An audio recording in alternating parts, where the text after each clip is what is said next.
Hello, everyone, and welcome to a SoKast special. Not quite sure what we're going to call it, so for now, this is the SoKast special, the Laveria interview. I am the Rad, and it is my high honor to introduce you to this fine panel of gentlemen today, starting with our Sons of Kojima regulars. First of all, Mr. Freddy Fazfuck. Everyone here is a fig, except for the potatoes. They're even bigger figs. How you doing? We have a certified doctor, Mr. Doctor of Fizz. I haven't opened up a drink yet. I should probably get on that. And we have Mr. Online Combo. Hello, and I hope you're ready for tonight. But wait, we also have some special guests here. First of all, we have the general manager of Laveria Media, Mr. Keiran Johnson. How are you? Hello. I'm good. How you doing? And another special guest. Oh boy, never thought I'd be here. We have with us the CEO of Laveria Media with us, Mr. Dan Warren. How are you today? I'm doing great, thanks. Yourself? And the person who is responsible for this monumental event, Mr. Fred Fox. What? How could you? Oh, well, pshaw. I'm flattered. Okay, well, I don't... Way to put the pressure on me. I'm new to this. No pressure. I can't handle these type of situations. I'll do my best. I'll put my brave face on. Okay. Hi, everybody. How's it going? Welcome to the SoKast special. Something we weren't really expecting to get in here, but with some a few emails back and forth, some patience, some generosity from the fine people here today as our guests, we were able to get this going. First of all, thank you very much to the CEO and the general manager. We got Dan Warren and Keiran Johnson, like Rad mentioned. So first of all, props to you guys coming on and sort of clearing this up for us. And I guess we should just get right into it. Tell us a bit about why we're even here. Like, how did you guys... I don't know exactly your guys' history. I don't know exactly how you guys even got involved with this DSP business. But for whoever can, maybe Dan first or Keiran, whoever's more experienced or with this situation, how did you guys get involved with Phil? How did this even start? The situation is due to a technology partner of ours. Obviously, they'd been in dealings with DSP Gaming. It wasn't a direct communication with us whatsoever. So they'd been talking about partnering him or somewhat. He was then, KO Gaming, for example, was linked with our affiliate, and then they had come to us saying, oh yeah, maybe this guy could go managed. And from everything that you guys had already done in digging, our own background checks and things like that, we didn't want to work with him, so completely cut off communication whatsoever. So this seems a little unorthodox, just as far as, I mean, we don't really do business on YouTube. We had, obviously, the show last time and learned a little bit more about how things work. So you have to forgive us if we're just a little bit slow to pick up on some of these things. So just sort of in layman's terms, so basically... Phil, you reached out to Phil. Is that correct? Like, let's walk through this a little slower. Okay, so we work with a couple of subsidiaries. They could be using technology that we build, for example, or we could be helping them through the MCN process. Anyway, one of these is who reached out to Phil, for example. Okay. It's not Laveria Media that had business with him whatsoever. Okay. And this is who he was dealing with. I don't want to give their name and completely drop them in because I know exactly what you guys are going to do. Okay, all right. It wasn't any communication on our end with him whatsoever. But at the end of the day, it was us who didn't want to work with him and didn't want him related with our name. Okay. Because of everything that had happened in days prior.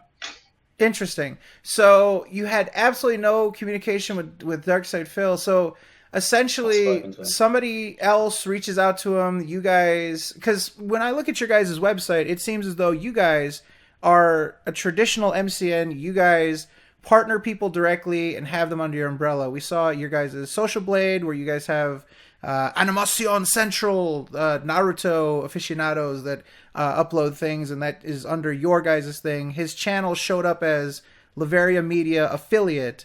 So it's a little bit confusing then, that it just seems like he just sort of fell through the cracks, I guess. He sort of got passed off from person to person.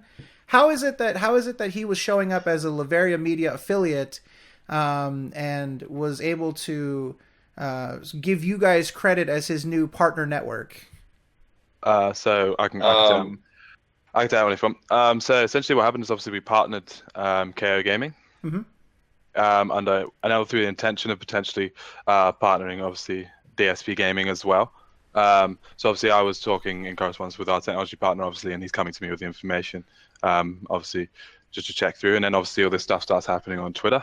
Mm-hmm. So Dan basically sends me all over these links and stuff that obviously being tweeted about. So we started doing some digging, obviously, into, I think it spanned over sort of 24, 48 hours. It started just sort of all of rising up. And obviously we're trying to sort of just process what's going on. So we're doing a bit, obviously, digging into Phil.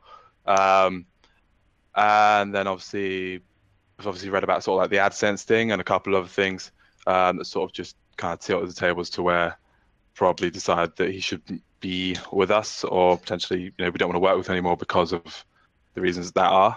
Okay. Essentially, at that point, that was when we decided we were going to cut ties with Phil.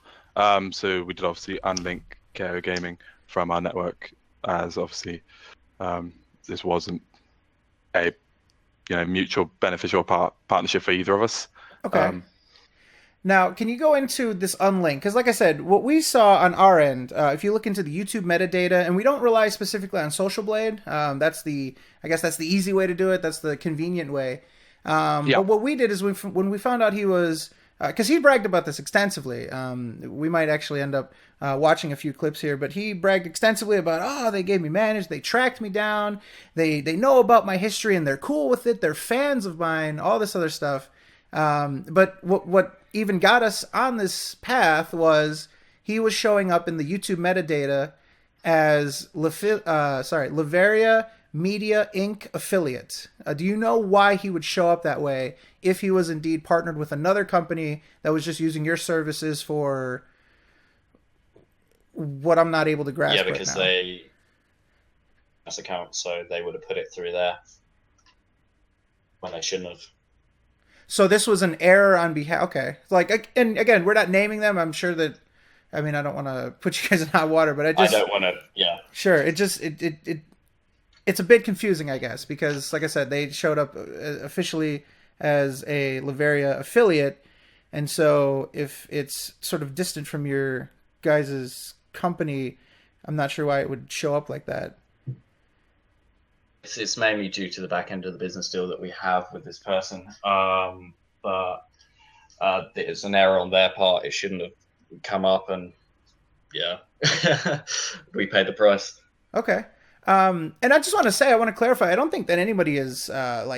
I don't think you guys are in hot water per se. I mean, we just sort of we looked at it, and again, we had two guests last time who wanted to just, I'd say they were fairly mild. And I don't think anyone's on the witch hunt for Laveria Media. I think what people are trying to understand is just sort of, Phil has done a lot of bragging, and Phil has done a lot of what we feel is mischaracterizations of what's going on. And so, I just want to be clear, this isn't, you guys are this or that. So please don't feel under any pressure to have to ward us off, or, we're going to go after you guys or anything. We really don't have any interest in that. That's all good. But okay, so you say unlink. What is that entailed? Was there some sort of contract at this point? How far along was this whole linking process? Unlink is purely just the channel being rolled up to the CMS accounts on YouTube. Okay, and what does that mean in layman's terms? Him to the MCN just through the YouTube attribution, what you would have seen. And that is an official partnership? Like I said, how far along is this to say you linked a channel? Does that mean they're officially with you, contract signed, and good to go? Or this isn't anything to do with us. So I don't know in terms of his contract with the affiliate of ours. However, we have the power to step in and block anything that doesn't in line with our brand. And if that happens to be the case, then we didn't want it to happen. So Okay. Now, so it seems as though you guys were sort of caught by surprise by all this stuff. How did this sort of slip under the cracks to begin with? Do you guys look into potential partners through your affiliates beforehand? I mean, he's gone viral for masturbating on stream, racist things, sexist things. How does he even end up at this point? How does he get past the background checks? Is it a surprise? Is there some sort of No, with if someone is being linked to an affiliate, they have far less checks. It's not something that we go through personally. If an affiliate is affiliate of ours, another company, for example, is then working with them because they should be doing that themselves. So, but if someone is being linked to a manage, for example, this is where he was wanting to do that with DSP Gaming, then we're stepping in and we're making sure everything is okay. Okay. All right. So, would you say this is an unusual circumstance? Have you had this before? Has there been some situation where? Sorry, go ahead. Before. Nothing close to this. No. Yeah. Very odd. Like, took us by surprise. I'd say that. We didn't expect, obviously, how to deal with the backlash that we've received from kind of this business that's been happening with Phil and the channels. So Okay. Looking at Phil's channel, despite the backlash, is this a channel that you would be interested in working with? Is the backlash what is the primary factor here, or is it just that the backlash made you look into things and his background is something that you wouldn't want to get in touch with despite the backlash? If this show never happened and this did roll across your desk, is Darkside Phil the type of channel that you would be interested in having any sort of business dealings with? No, not at all, because essentially his content is just re-uploading his gameplay. Obviously, he's had these issues. The main thing would be his masturbation on stream, racist remarks that wouldn't align with whatsoever. Do you think that in your I would say expert opinion, do you think that this is going to present problems down the road? I mean, he was able to get a partnership with Curse, left it within just a few weeks in order to try to get this managed but also partnership. his partnership with Curse would have just been an affiliate process. They wouldn't have even looked into his channel whatsoever. Interesting. Okay. Most of the processes with the MCNs are automated in their applications. Geez. Okay, so this changes a bit. The way that Phil explained this is that he was in direct communication with someone who was just a big fan of his and really wanted to help him off his feet, get him on his feet and help him through this. And so it seems as though this was a situation where he was dealing with another official MCN that used your services. Now, we found out that you guys have maybe had something like this before, that there was, a Brazilian MCN, and then a lot of these partners sort of slid over to Laveria Media. How often does this happen? I mean, is this something that maybe goes on behind the scenes that people don't know about? Yeah, and that's a direct partnership between us and them. Those channels, for example, they knew exactly what was happening, and the agreement wasn't signed with that MCN, it was with us. Okay. Gotcha. If anyone has questions in the chat, please feel free to submit those. Anything on Twitter, feel free to submit those. I'm trying to think, because I don't know. It just seems weird. It seems as though you guys, I guess I just don't understand. So as a partnership company, you guys are a partnership company. You guys want to have channels under yourselves.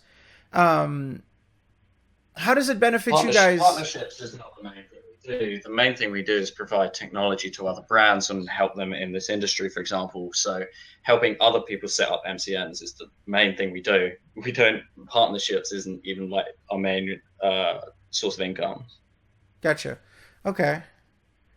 Yeah, I'm just trying to wrap my head around this one. It's new for us to hear about this. We're familiar with like Machinima, for example, who's a very big company and they have direct partnerships with people, and there's not sort of this, dare I say, kind of like a tangled web almost, because at this point Phil was dealing with different people, and different people are in control of whether he can have this partnership or not.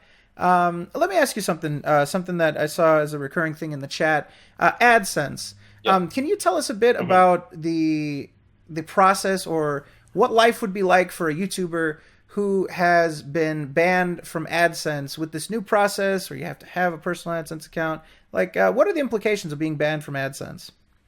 If he's banned from AdSense, he can't get partnered with anyone. So that was on an old channel that he was banned, correct?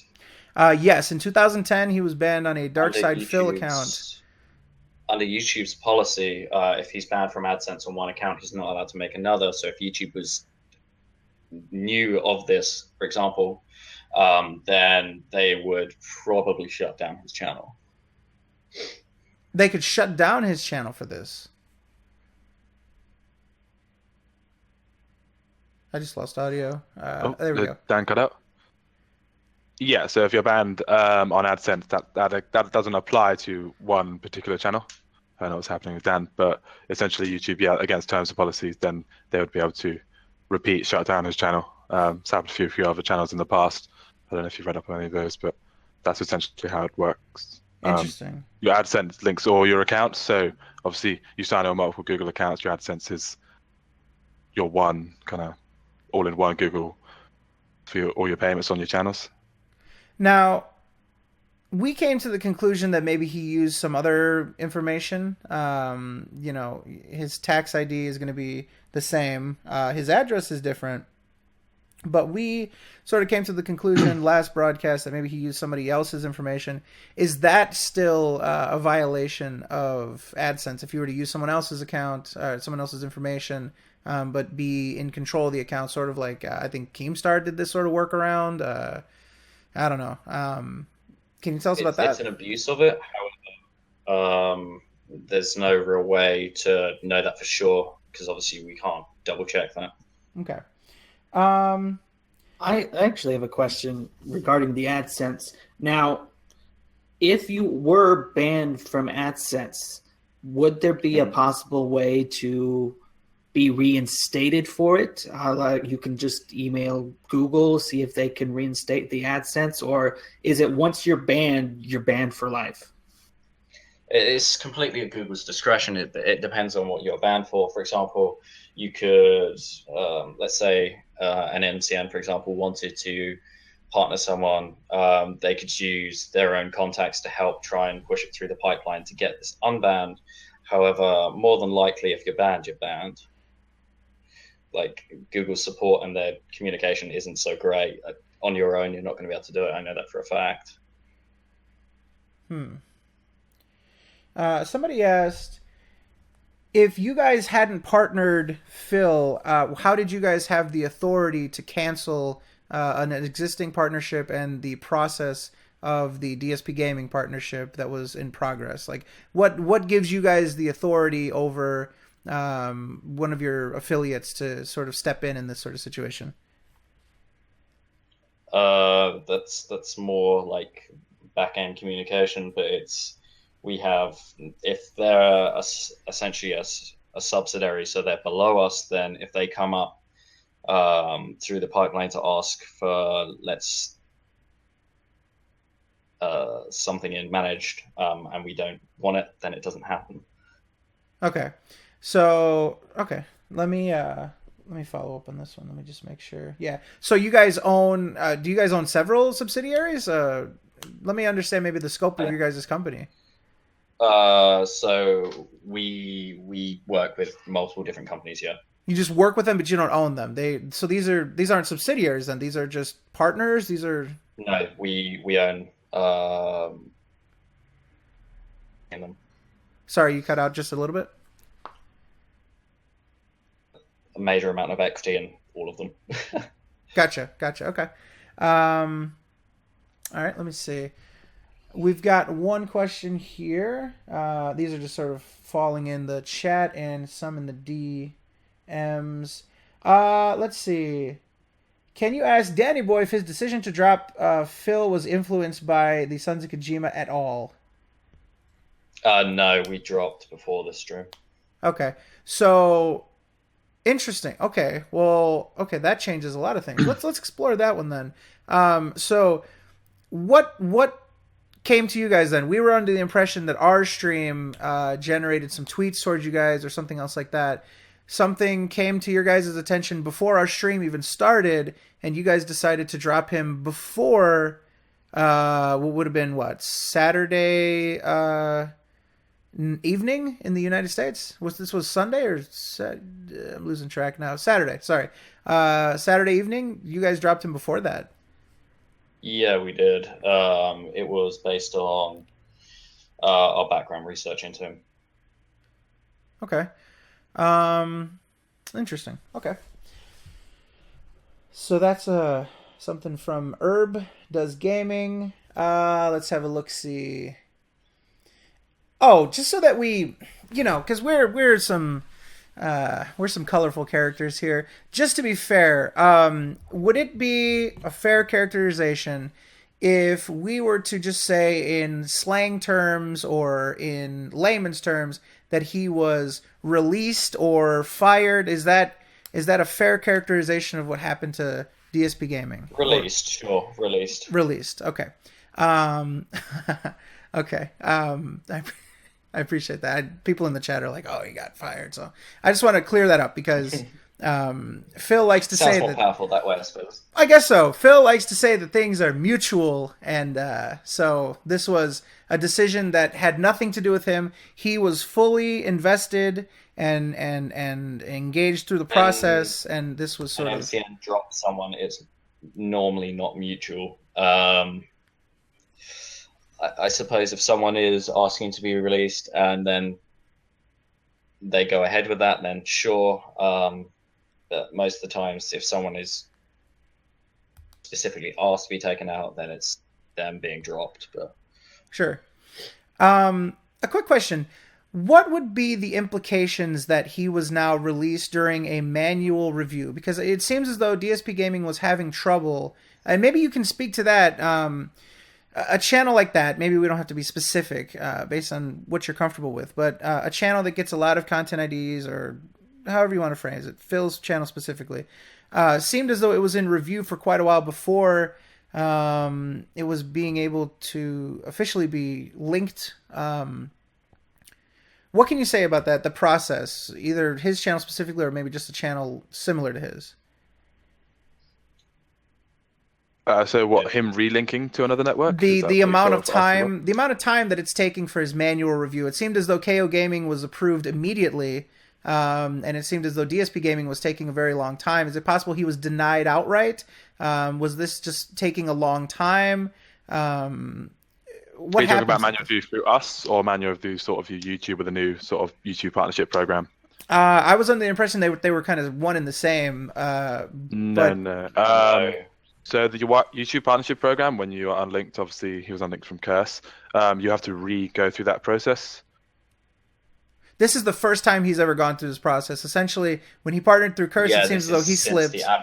Yeah, it seems as though he slipped right under the cracks, like right before it happened. And so this is the first time that he had to do this. Yeah, so this is a very new system that's come in place that YouTube's put in. So essentially every channel has to go through the new manual review on their end as well, just because they're trying to prove to advertisers that they know the content that's being uploaded to YouTube, and anything that is being uploaded is ad friendly, I suppose. But okay. Let's see. We got a question from David Davidson. Can you ask if any other MCN will ever take him, seeing as it took them 24 to 48 hours just to find the stuff on him currently? Just a just a guess, an estimate, based on your experience. I presume someone will take him, but it's really based on their own discretion. Okay. Thank you for that question, Mr. David Davidson. General Grievous, can you ask him if they saw any of the stuff that Phil said recently? How recent are we talking? I haven't seen the last 24 hours. Last 24 hours, okay. Let's see. So I have another question. Under your I'm gonna say, you guys did research on him. Would you consider DSP gaming to be advertiser friendly? Based upon what we researched, I don't really want to slander the guy, but for us, he wasn't a fit. And I'll let advertisers make up their own decisions about that, to be fair. With your understanding of it, your interpretation of it, does it fall within the guidelines, or would he possibly have some issues? If he was going to have issues, it would be with game developers, for example, who would not want him just completely re-uploading their entire playthroughs without anything being added. Interesting. Let's see. Have you guys looked at his channel at all? Looked at his business model? Looked at his approach to YouTube at all? What are you hinting at exactly? So his approach of raw, unedited gameplay split into multiple parts to maximize the amount of raw views, regardless of the amount of time watched. That sort of process. Have you kind of looked at that? Yeah. If he really wanted to maximize his content, he'd want to be more engaging to his viewers, editing his videos up. He'd probably get a hell of a lot more views too. If that's what he wants to do, then that's entirely up to him. People can't change his own ways. Let's see. Herb asks, please ask Dan if they would have partnered Phil if his content was original, i.e. if Phil's personality was a deciding factor, or if it was just the value of his content, the type of content he puts out. I don't know. It really depends. From what we had seen from his past, most likely not, because it could have been a risk that something else would also happen in the future that obviously, if he's a managed partner, we have to deal with, and it has a direct repercussion on us. So, gotcha. Let's see. I had a quick question. Go ahead, have at it, man. So, if we're coming down to Phil's content, correct? His commentary, would you say, is not enough to consider it transformative over the gameplay? What would you say again? My mic sound just cut out. So the little commentary he does have over his playthroughs, would you consider that enough for it to be transformative? Not overly. I don't personally think it adds enough to the content. Okay, thank you. Okay. Let's have a look here. Okay, so while we're sort of on the subject of transformative, what can you guys tell us? Somebody asked us, they're making jokes about Naruto. You have to understand, we looked around a little bit and we found some channel called like Animation Central or something like that. Is that a concern for you guys? You guys have a channel that seems to be one of the most popular ones that's showing up as a Laveria Media thing. They get, hundreds of, well, maybe not hundreds, but I think it was like 90 million views for the month. They seem to be uploading like Naruto, like just flat out uploads like that. Does that concern you guys? Is that something that that is, that's clearly not transformative, right? It's concerning and something we're dealing with behind the scenes at the moment. Okay, and now would that be a situation where this is a channel that's directly with you guys, or would this be with an affiliate and you guys have to sort of give the order to drop ties? That's with an affiliate in which we don't have majority share over.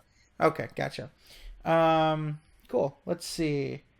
I actually have a question I'd like to ask. I think it might have been territory that was stepped on before. When you are scouting for talent, what takes priority? Is it more of the individual, or is it more of the content they would bring to your network? I know the two go hand in hand, to be honest. If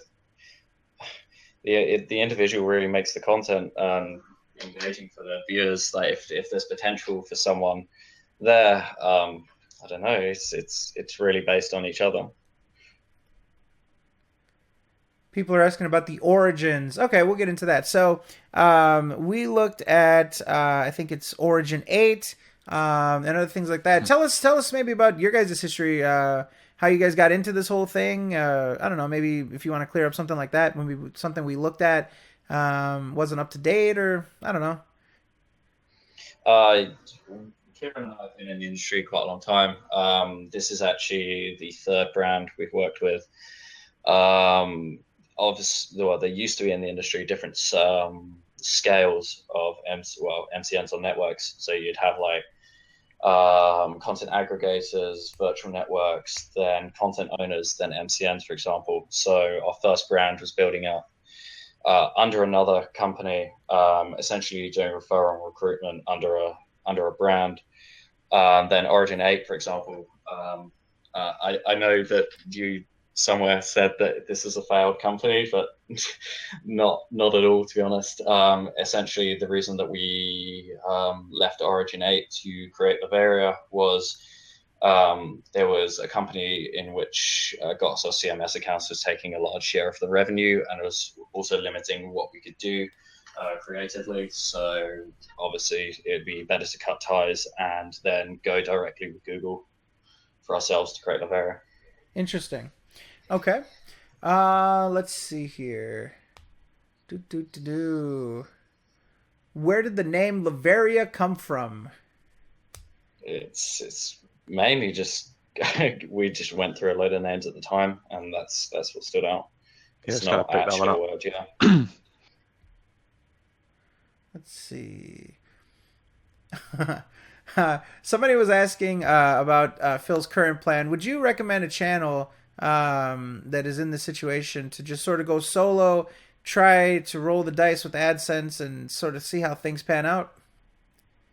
Quite honestly, if he can get assistance from an MCN that wants to work with him, that's probably going to be the better shout, because with the current ad situation, branding integrations is going to be the way that he's going to make money to be able to be stable on, and also help him out with any content ID issues that he's having.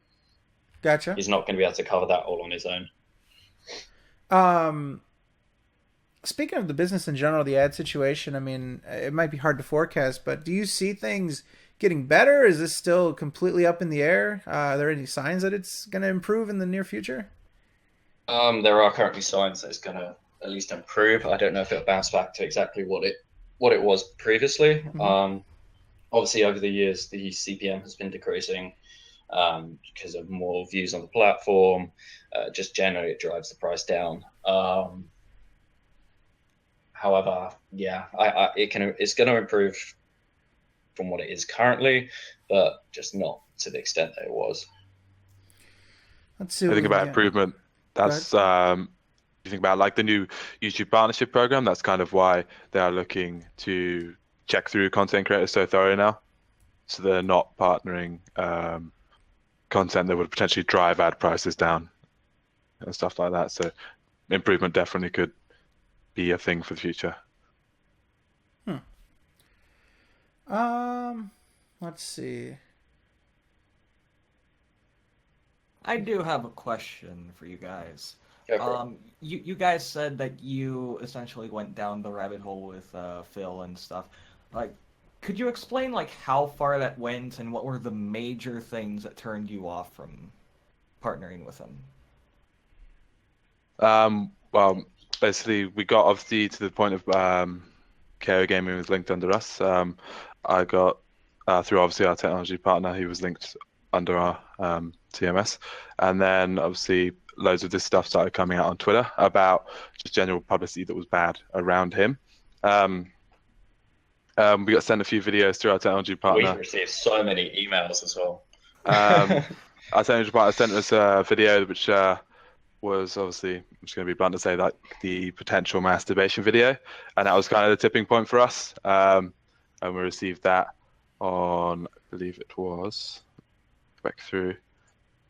Yeah, so that would have been Friday, and then we obviously made the decision to sort of unlink him around that time, and then obviously we gave our technology partner time to relay that information across, and then we unlinked him. I think it was Saturday. Gotcha. It would have been Friday evening, potentially Saturday morning, like AM time for us. Obviously, it was not a great situation. What happened, but it was just mainly sort of that we can't really partner. It was just seemed quite sketchy to us, obviously. And then, so I think it was about yesterday and the day before, I was reading through some stuff about obviously his AdSense being removed. I think someone said it was sort of like fraud.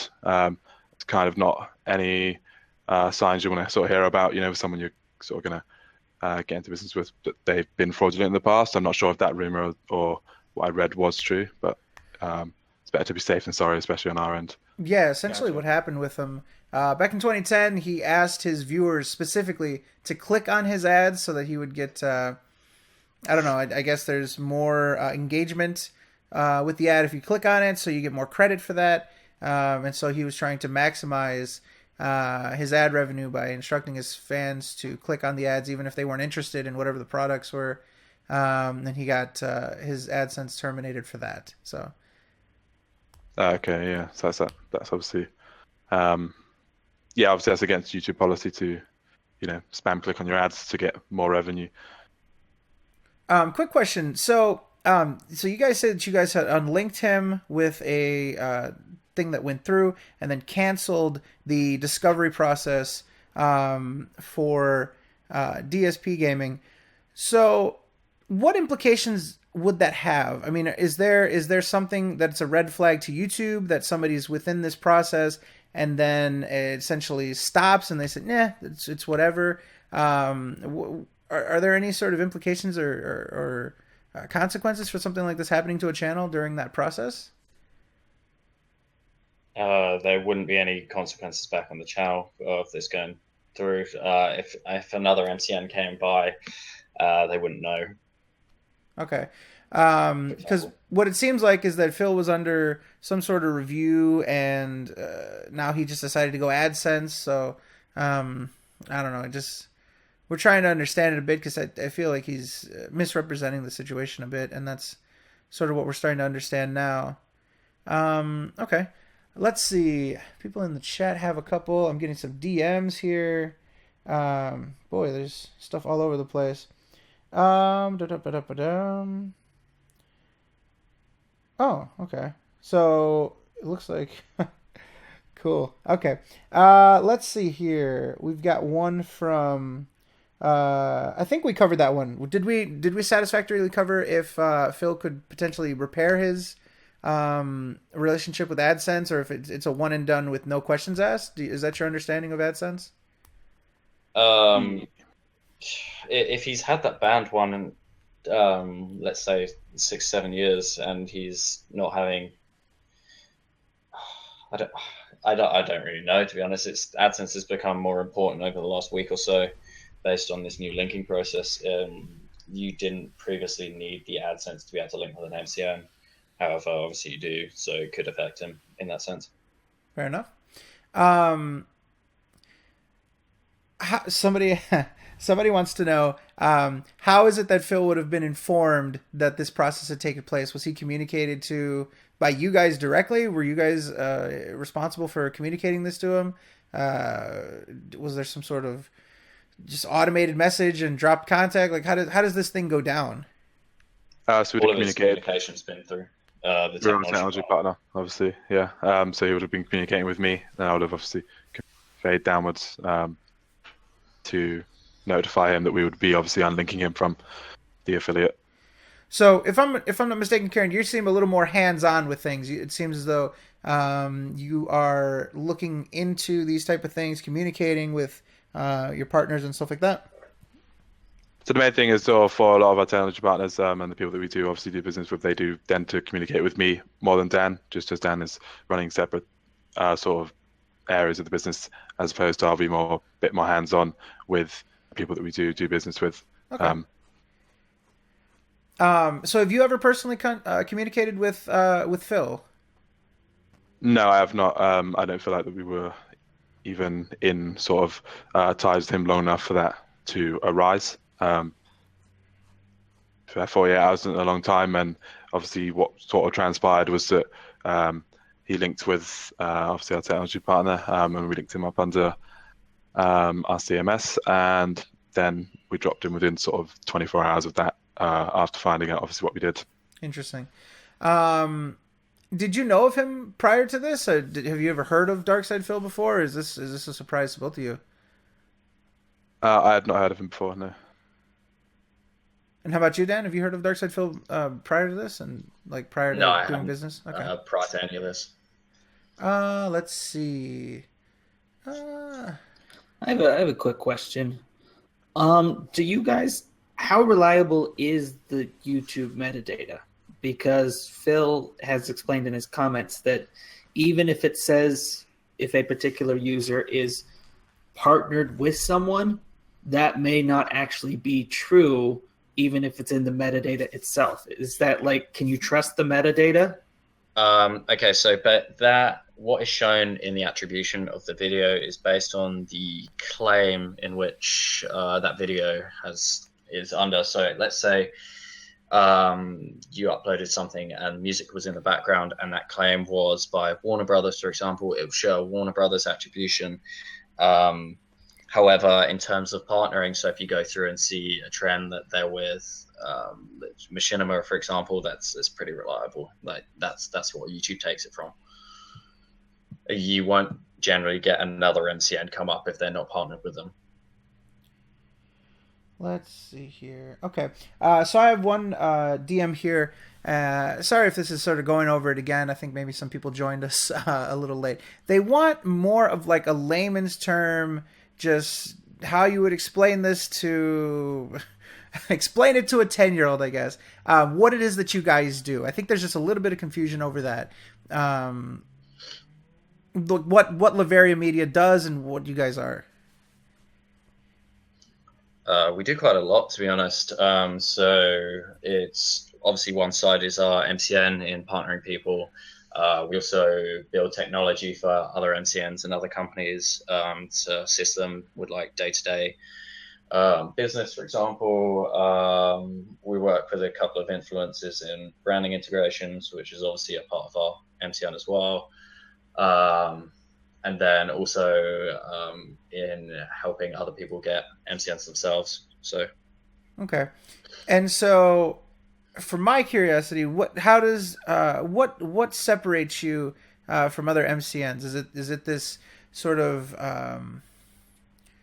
it seems like an advisory role, like a technology partner role? Like, is that what separates you from our traditional understanding of separates MCN? us, yeah. Okay.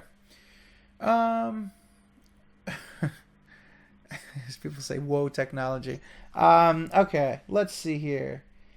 Somebody asked if you guys know Phil's communication about Machinima. Did that roll across you guys as him threatening Machinima and slandering them and doing a dedicated vlog just to talking about his business dealings with them? I've not seen that. I heard something about Machinima, but I didn't find too much into it. The main things I sort of came across were those first sort of flags up with obviously the masturbation and the other things. Those are the main ones I saw, and I was like, imagine if I dig deeper, there's going to be more stuff, but this is probably enough. Okay. Looks like Zenionaire. Barring the masturbation and racist comments, what would Phil have to do to be worth your time and effort? How would he need to fix himself to line up with you or any other sort of ideals that you guys would have for a channel? It's more his past that's kind of puts it away. So him changing his content isn't really going to change too much about that.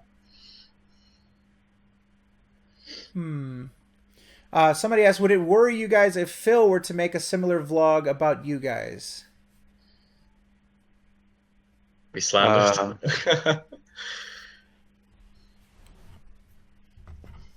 I'm not sure. I don't know.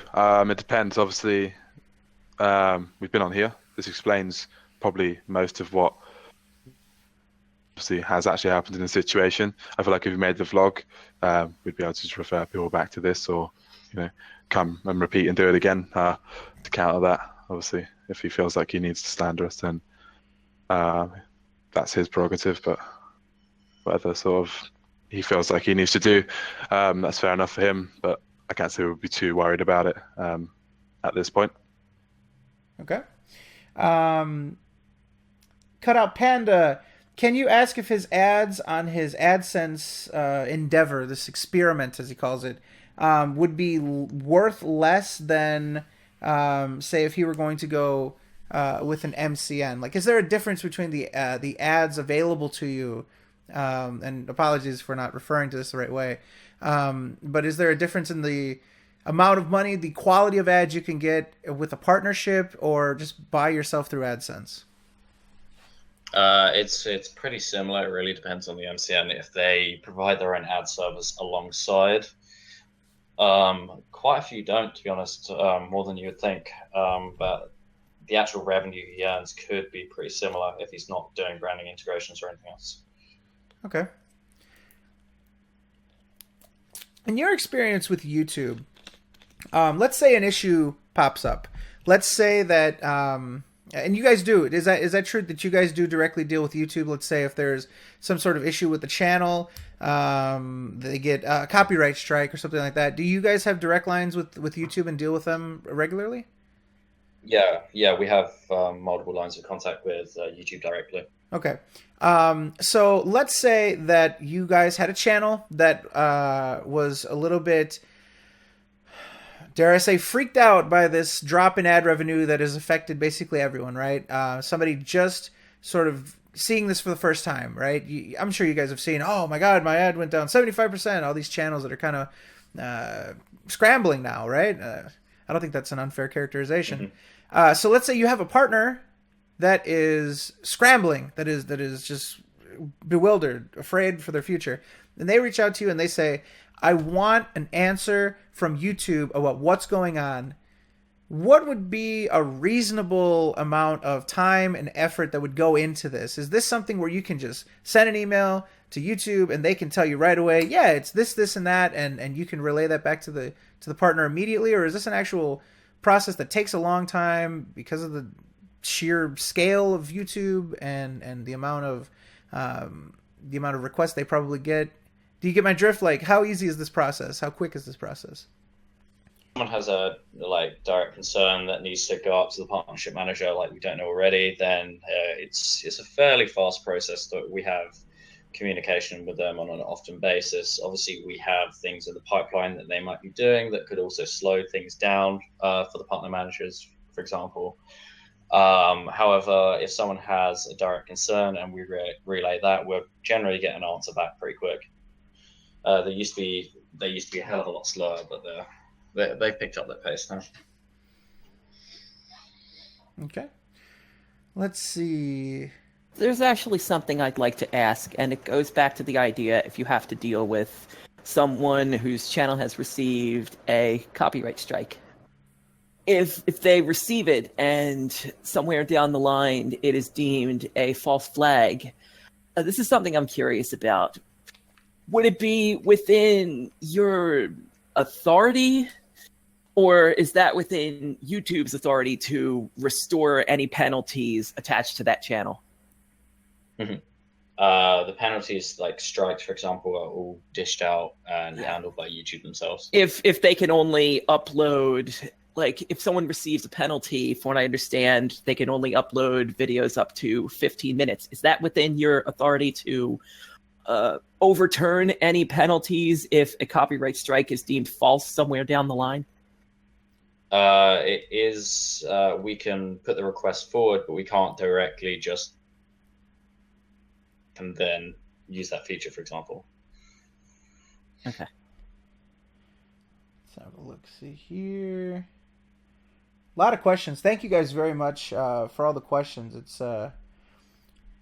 we thought that this was going to go differently.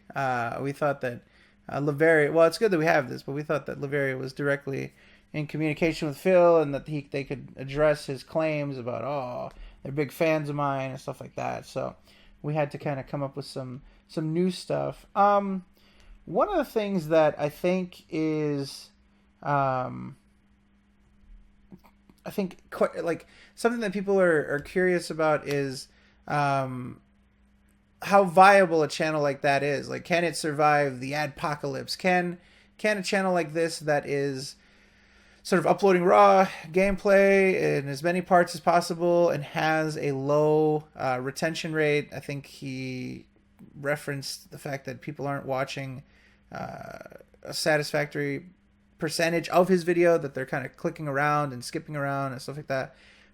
Is this channel viable, or is this channel an at-risk channel? Does it look like something that possibly can't sustain itself for the foreseeable future? To be honest, he would make far more money if he was making engaging content.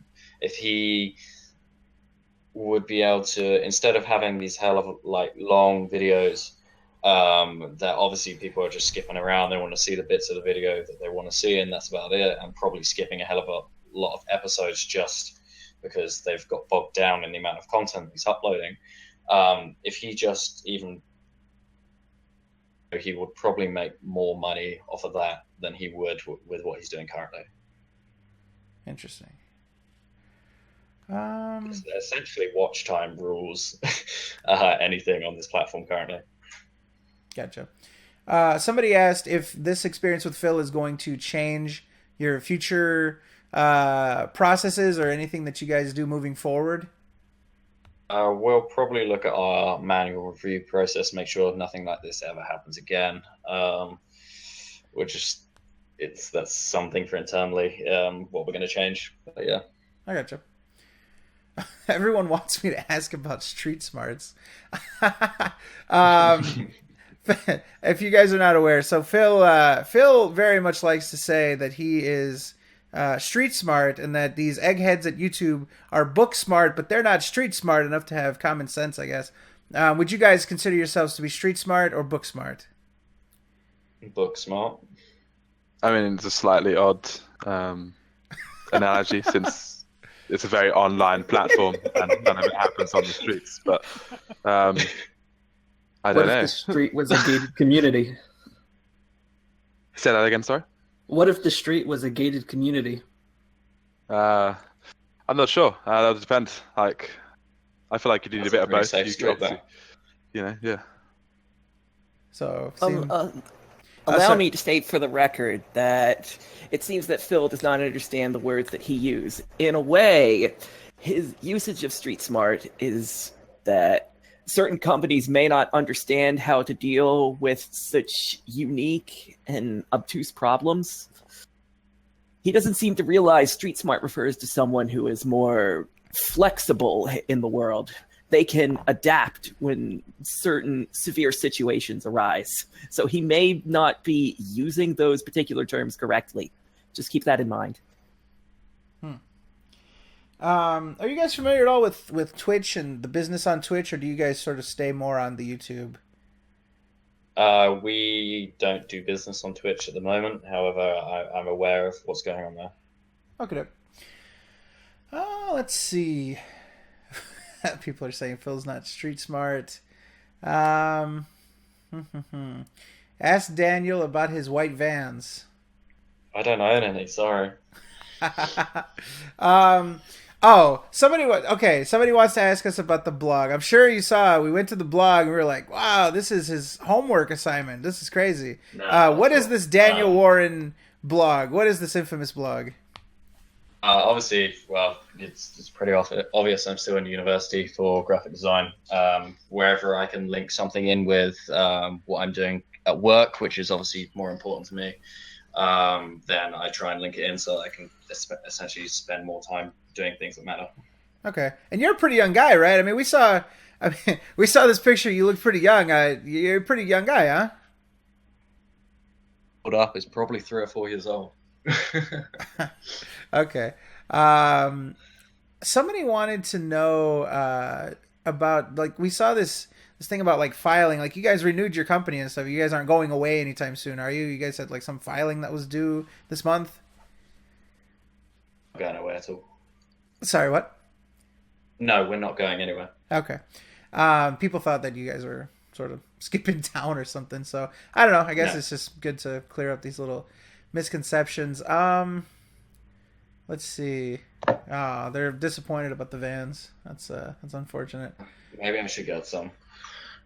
Let's see. Question.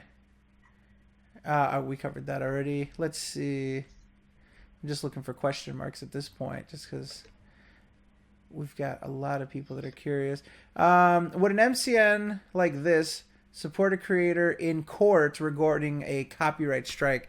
So Phil previously had this issue where Machinima's, quote, team of lawyers was ready and willing to jump at the bit. I mean, is this something that an MCN like you guys would deal with? Is this something that the creator kind of has to go at alone if they have some legal trouble on YouTube?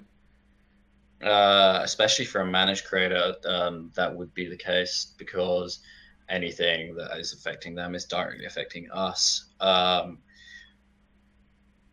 the agreement that you have with that particular partner, if you've put in there that you're gonna give legal support and back them, then sure, you've got to do it. All right. One of the things that we are curious about is something that Phil was talking about with the linking process. If you guys have some more time with us, would you be willing to do a watch together and comment on something that Phil said about the process here? I'll go for it. Okay. Rad, what we're going to do, we're going to grab the video that we looked at last time. That's going to be the one where he details the linking and the unlinking and the double and the declined and all that stuff. Does that make sense? Yep. I'm not sure if that's here. Could you possibly link me to that video? Yeah, I'll grab that for you. Let's see here. People, okay, so here's what people are fascinated by. They're fascinated with people that are like outside of this bubble, looking at Phil and like giving a take on him and stuff like that. So that's like, that's kind of what we're looking at here. Let's It's see. fantastic. Mm-hmm. King of Hate Vlogs. That would be the emergency in limbo one. Let me link you that right now. Alert, I'm stuck in limbo. There you go.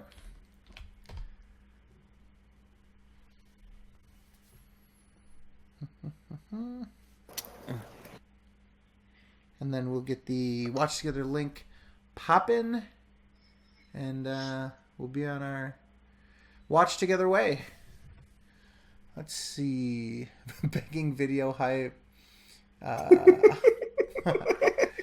Quickly, while we get this set up, like, if you guys saw a channel that was in trouble and stuff like that, and then you were in some position to advise them, would you advise them to sort of be very upfront about their financial situation and to just appeal to their audience, or would you kind of advise them maybe to be a little more discreet about it and be more encouraging for people to donate instead of being more of, I need it or else I won't be able to live and pay my bills and I'll lose my house and stuff?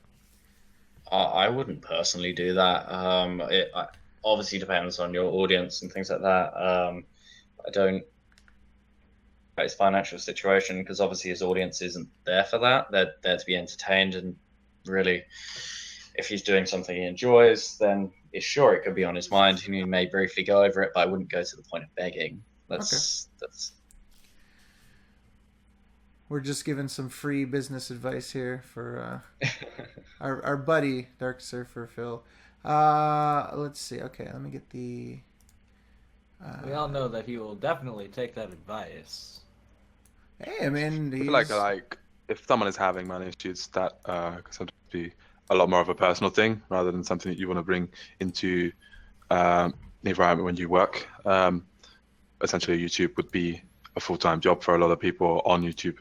So if you do have money issues, obviously, and you need the money, if your audience, is willing and they want to help you out, then that's fair game. But obviously, outright begging, kind of forcing, people to do that, because a lot of content creators tend to have a lot of younger audiences. It can sometimes a lot be frowned upon. Mm-hmm. So it does depend on who especially who you're looking at. Another thing would be, with a lot of big content creators that do tend to ask for money. It can sometimes seem slightly odd, as we all know that a lot of big content creators would make more than the people they're using asking money from. That's probably just something on their personal end of being actually bad at managing money, maybe. I'm not sure. That would obviously be something to consider if you were sort of asking people for money. Like, it's a very sort of grey area when it comes to, I'd say, the YouTube side of things. All right, so let's look at this video. Do we all have watch the other link? Are we all here? Yep. Okay. I don't I'm think- just making sure that everyone is on the same timestamp if you're both in the watch together. I'm on 1932, but that seems pretty late in the video. He doesn't in this video, doesn't he go through and go, oh, I tried to link it, and then it did not, and then there was this, and then it did not. Doesn't He links it a little bit further back. Okay. I mean, we can start here and see where we're at, but from memory... I was watching a little bit. He was just basically talking about his schedule and how he's going to put chat into sub-only mode. Oh, Yeah, that was the timestamp I was given. Let me see. Or at least that's where it started. Yeah, you're going to have to put it a little bit further Okay. back. Well, let's see what we're at for now. I'm going to play. I'm going to have the stream chat closed. Yeah. Audio. I'm going to disable pop-up This messages is- in the making stream, sure. and I'm going to put the chat into sub-only mode. I have to do it because you know what happens with these narrative-based games? There will be assholes coming in trying to spoil. Yeah, this is not what we're looking so I for. apologize to anyone who may attend the stream. Okay, yeah. Which is twitch.tv/darksidephil. Nothing either. Please do A that little channel. further back. Much No, further like back. I said, I'm not going to get Oh, yeah. absolutely plummeting. And I didn't understand why my ad revenue had plummeted.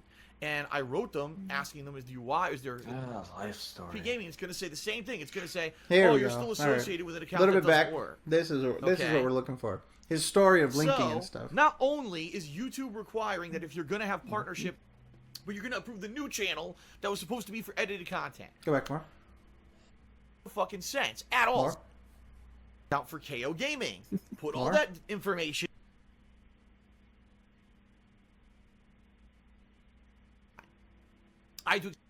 Why is this bad? Why am I stuck with no ads on DSP Good. Gaming or KO Gaming?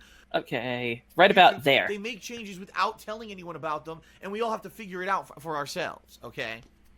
So, what is going on with me? Why is this bad? Why am I stuck with You no skip back ads to on like DSP 3 Gaming or minutes KO just to the bit Gaming? that he said at the beginning. Well, I didn't I was Oh, quite partnered catch with the Curse first half of that Network. sentence.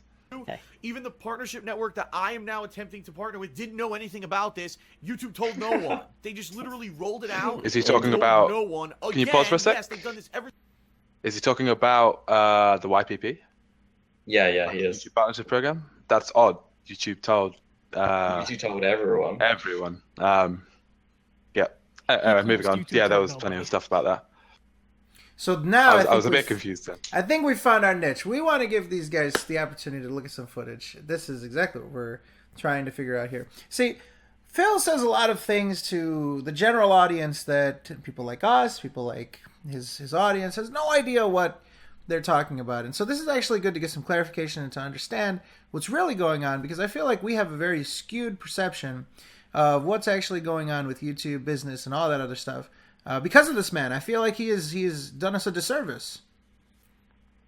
So let's see what we can find out. Let's see what we can learn tonight. Okay. Red, press play. Since I started on YouTube, they make changes without telling. It's playing What's right going on now. with me? Why It's is this going bad? all Why over am I the stuck place. with no ads on DSP Gaming Yeah, or KO 317, Gaming? 18, well, 19. I was partnered with Curse Network. Good for me. And they were running ads. Yes, and fine. everything was 22, 23, YouTube okay. made this new change behind the scenes, okay, not telling anybody. And so my new network said, okay, we'll disassociate your channels. Ask that Curse release DSP Gaming and KO Gaming from those channels so we can partner you, and we're going to put you into managed partnerships. That's the reason I'm leaving Curse and I'm going to a new network. So I did that. Curse released me this morning. I went to go into to my channel to say, okay, is it released? And it says, oh, you cannot get partnered with anyone. You cannot run ads until you do these criteria first. And I'm looking at it like, what? So I went to my new network and they confirmed. They said, yeah, we can't partner you. You have to do those new steps first. There's a whole checklist of steps you have to do to enable monetization before you can even be partnered with someone. So first of all, I have 10,000 views on both of those channels. That criteria is satisfied. I had to accept the terms and conditions of monetization. That I did. The second step is have a Google AdSense account associated with your channel. Now, there's a problem here, folks. You can only legally own one Google AdSense account. Period. You can only own one. You can't have more than one AdSense account. It's not allowed per the terms and conditions of Google. So, I was doing this, and I did it both for DSP Gaming and for KO Gaming. First, I did it for DSP Gaming. I said, create a new Google AdSense account for DSP Gaming and associated with it. Filled out all the appropriate info, okay? Submitted it, all right? And then it went down and YouTube said, okay, your account is now ready for, for our review. We'll review it within 1 week, and we'll get back to you to let you know if you're approved or not, okay? I went to KO Gaming behind the scenes, and I did all this stuff, 10,000 views, check, accepted the terms and conditions, check. I applied for a Google AdSense account for KO Gaming.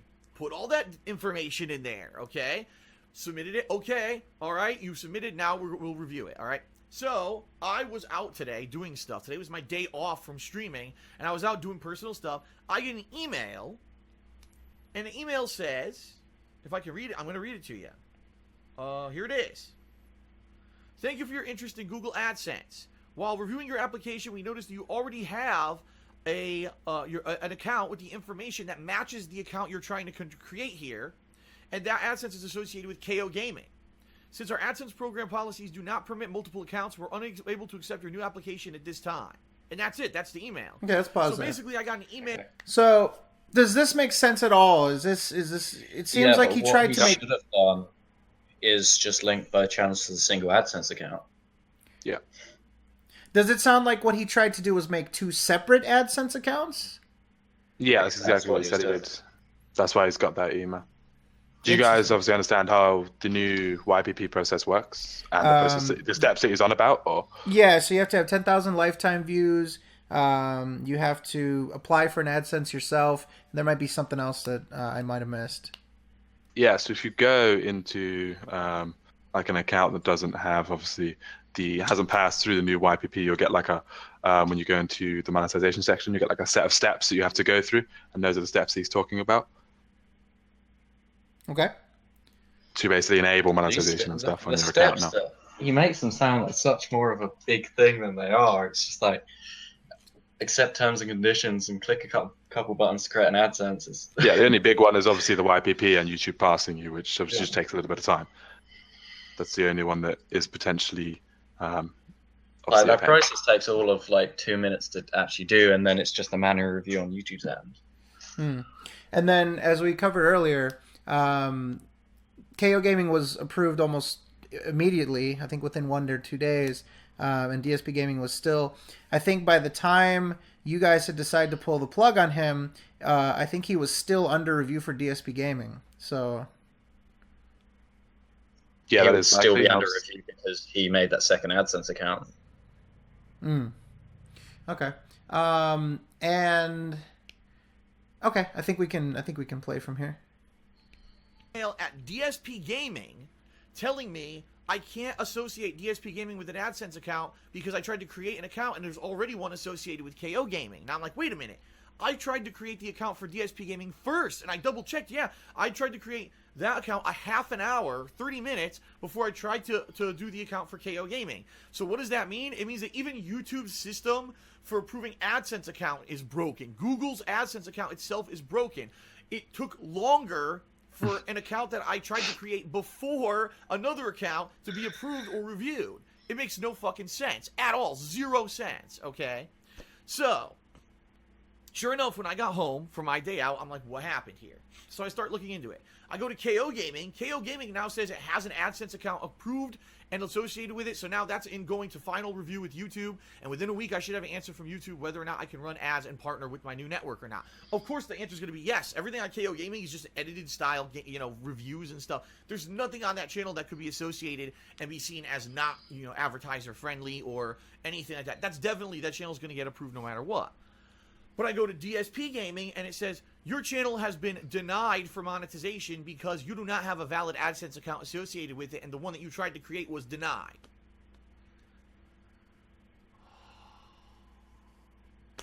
Oh my God. I'm just like, you gotta be kidding me, right? So you're telling me that KO Gaming is probably going to get approved, and DSP Gaming now is being denied. The one channel that has all the following, the one that gets all the views on all the gameplay videos, right? The channel that everyone knows is the go-to channel for my playthroughs is not going to have any ads, and I can't make videos for it anymore. But you're going to approve the new channel that was supposed to be for edited content. And I'm like, you got to be joking. This is insane. This is insanity at this point. Like, what the hell? Okay. So I said, all right, maybe I can fix this. Let me take a look. So I looked into it. Okay. What can I do? Oh, it actually says, all right, when you go to redo this process, to relink it to an AdSense account, it says, okay, you don't have to create a new AdSense account for DSP Gaming. You can link it to an existing one. Therefore, you'll have multiple YouTube channels all linked to the same AdSense account. That's what I want to do, right? There we go. So I put in the information. I want to link this to the KO Gaming AdSense. That's working. It's approved now. I put all the information in. I submit it. Okay. Now the screen changes. The screen now says, okay, you're not denied anymore for partnership. You're now back under review. Okay. But when I go to say, okay, what AdSense account is DSP Gaming associated with?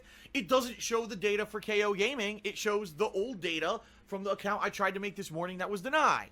And I'm like, this is insane. So, not only is YouTube requiring that if you're going to have partnership, even with a network, that you need to have a personal AdSense account, which makes no sense because you're never going to use it, right? You're going to be linked with a network. It's their AdSense account that needs to be approved, not yours. So that step is completely and utterly broken. It shouldn't be like that. That's number one. Number two, if you have more than one YouTube channel like me, you have to find a way to link one AdSense account to all of them, but YouTube's process to do that is completely broken. Once you try to create an AdSense for it, there's no way to ever disassociate that AdSense with it. There's no link to disassociate AdSense from this channel and start over. Nothing. It just seems to be permanently linked. Even when I went through the steps to link this AdSense account from KO Gaming that works, it didn't work, and it still shows as like it's the old one that's not going to work. Now, more than likely what's going to happen is overnight or within 24 hours, I'm going to get another automated email through the SP Gaming. It's going to say the same thing. It's going to say, oh, you're still associated with an account that doesn't work. Okay? Let's and pause I'm there. probably going to get denied again. So, you guys laughed a couple times. What's going on here? What is are we missing something here with the way he's describing this, or just his frustrations in general? Why does he think everything's broken? It's not. He's just a bit special.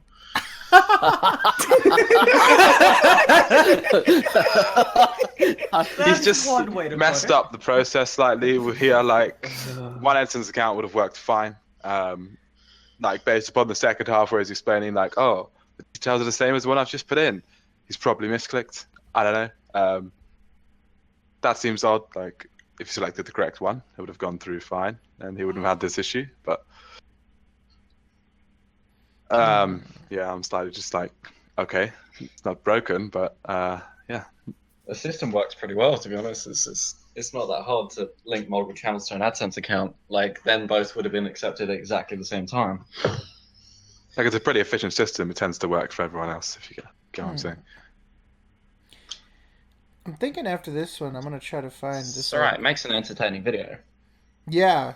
I'm trying to find something in addition to this, maybe like a ad fiasco update, something like that. I want to get your guys' take on YouTube channels like this, a perception of YouTube, because I feel like this is actually something helpful. You guys are giving the actual perspective here that a guy like this who does business on YouTube should have. After we do this, I'm thinking, like, I don't know, what do you guys think about, like, for the panel, like, AdSense fiasco update, I need your feedback, or I've been laid off, or like something about, like, where he's talking about pounding the fuck out of YouTube and exposing them with his camera, and like I'm thinking something like that might work.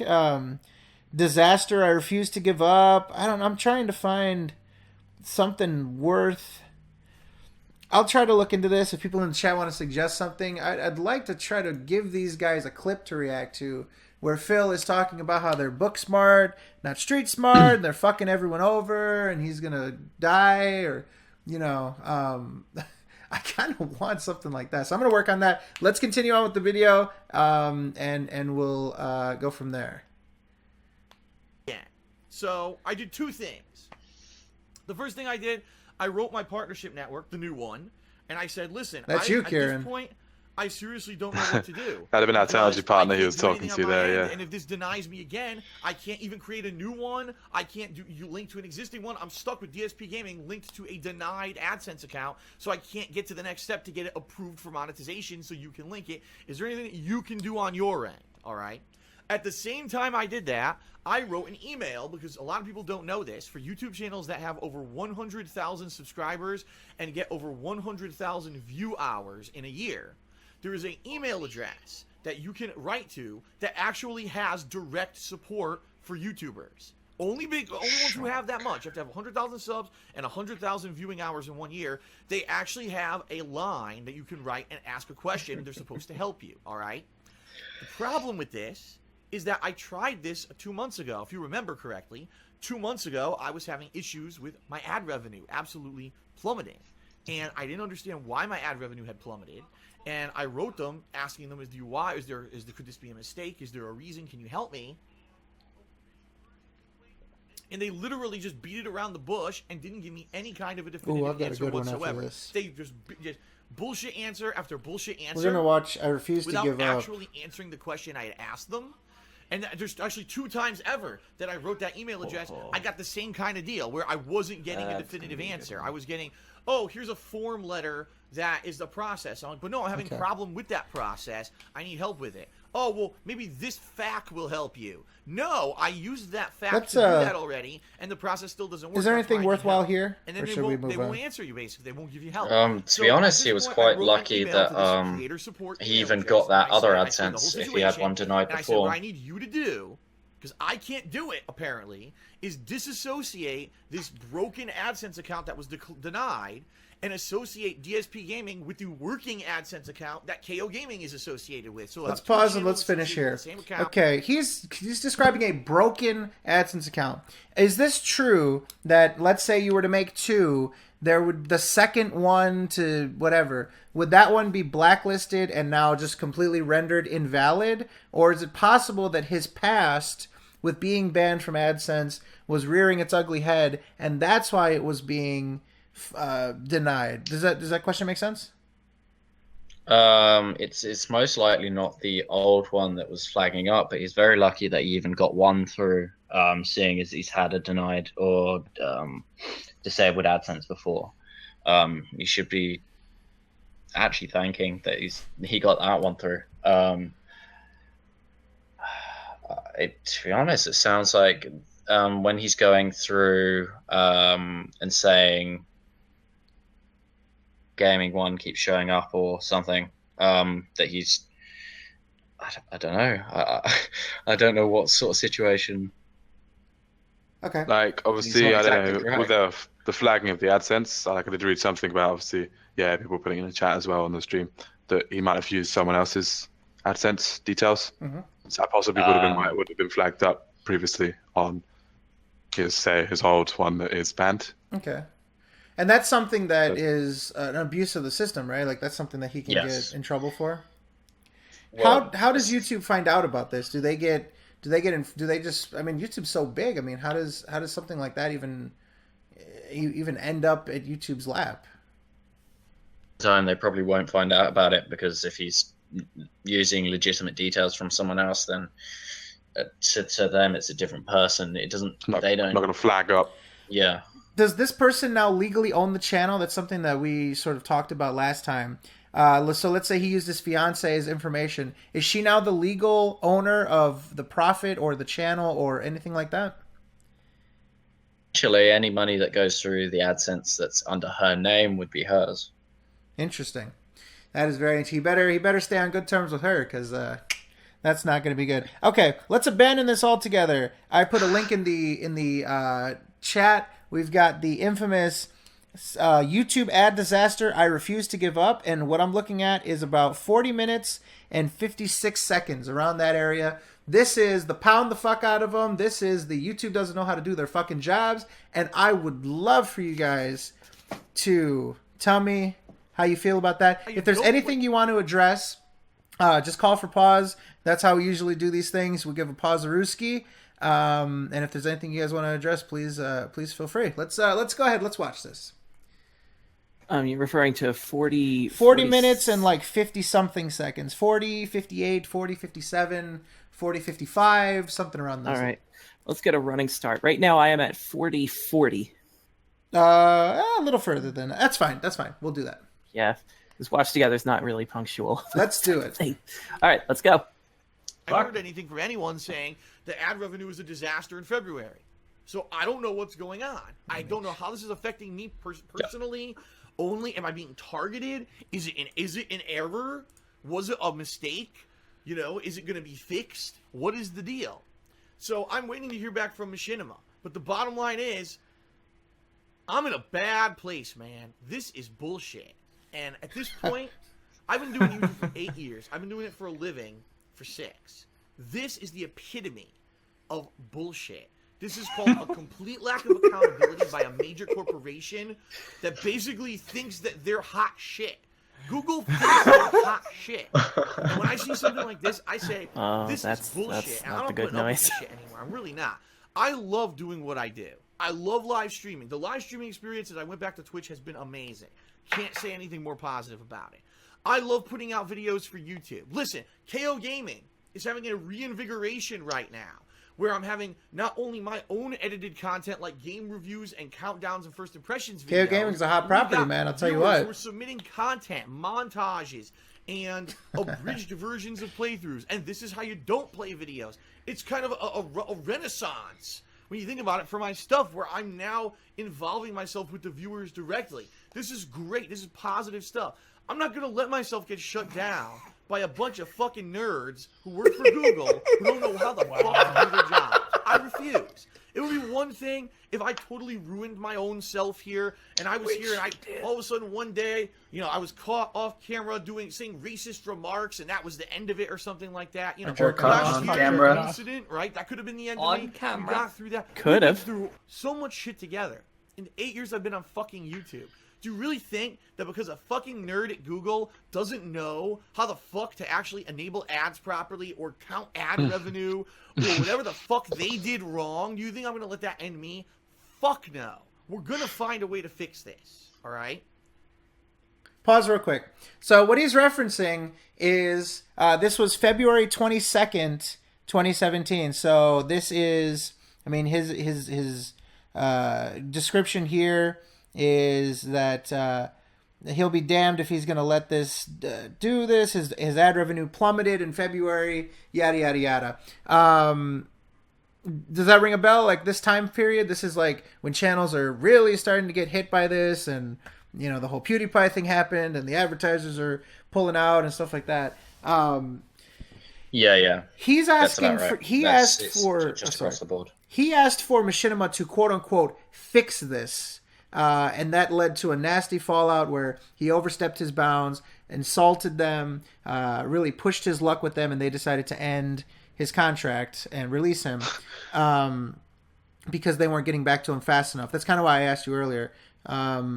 Is there a fix? Like, is he did this vlog full of energy and spunk, and now it doesn't seem like there was an answer. What is the answer to this? When you see a channel, boom, it goes down. What is the fix? What is the answer to this? There is none, right? There's no fix. It's happening across the board. Like if you look in the MCN's actual analytics themselves, they're seeing all this drop for everyone, because it's the advertisers that are pulling out. Is this your top like McDonald's, Coca-Cola, are all about that are paying the higher. For example, are paying those higher amounts. So there's nothing that the MCN can really do that's gonna soften that blow. So really, he's shouting at them, and they can't physically fix it. His asking is just way out of Machinima's grasp. Machinima can't just obviously snap their fingers and sum up 100 new advertisers who want to jump on YouTube. Like, you know, That's not going to happen in 24 hours. Like that's ridiculous. At the end of the day, you can't just pick and He's choose. going to have the same situation the across prices. the board. It's happening to everyone. Okay. And I wish it was over, to be honest, but it's just something we've got to ride out for the meantime, and it'll improve. Gotcha. Okay, let's continue on with the video. So, I'm waiting for an answer from Machinima. I'm going to pound the fuck out of them if they don't answer me. I'm going to get an answer. That I want a soundbite. fucking answer because this is my livelihood, and no one has a right to just take my livelihood away Pound from me the like fuck this. out of them. They've already fucked me with their bad copyright system and the false copyright strikes. They fucked me by taking my YouTube channels out of YouTube search. They fucked Often me does he make again, videos like left this? and right every few years by changing the algorithms of. It feels like we get one of Pause these real quick. once Yeah, a pause month. real quick so we don't talk all over this. This is his rallying cry to his fans. This is what gets them to donate to his Patreon. This is what gets him to sympathy pledge. You can see the Patreon obviously linked very professionally at the bottom there.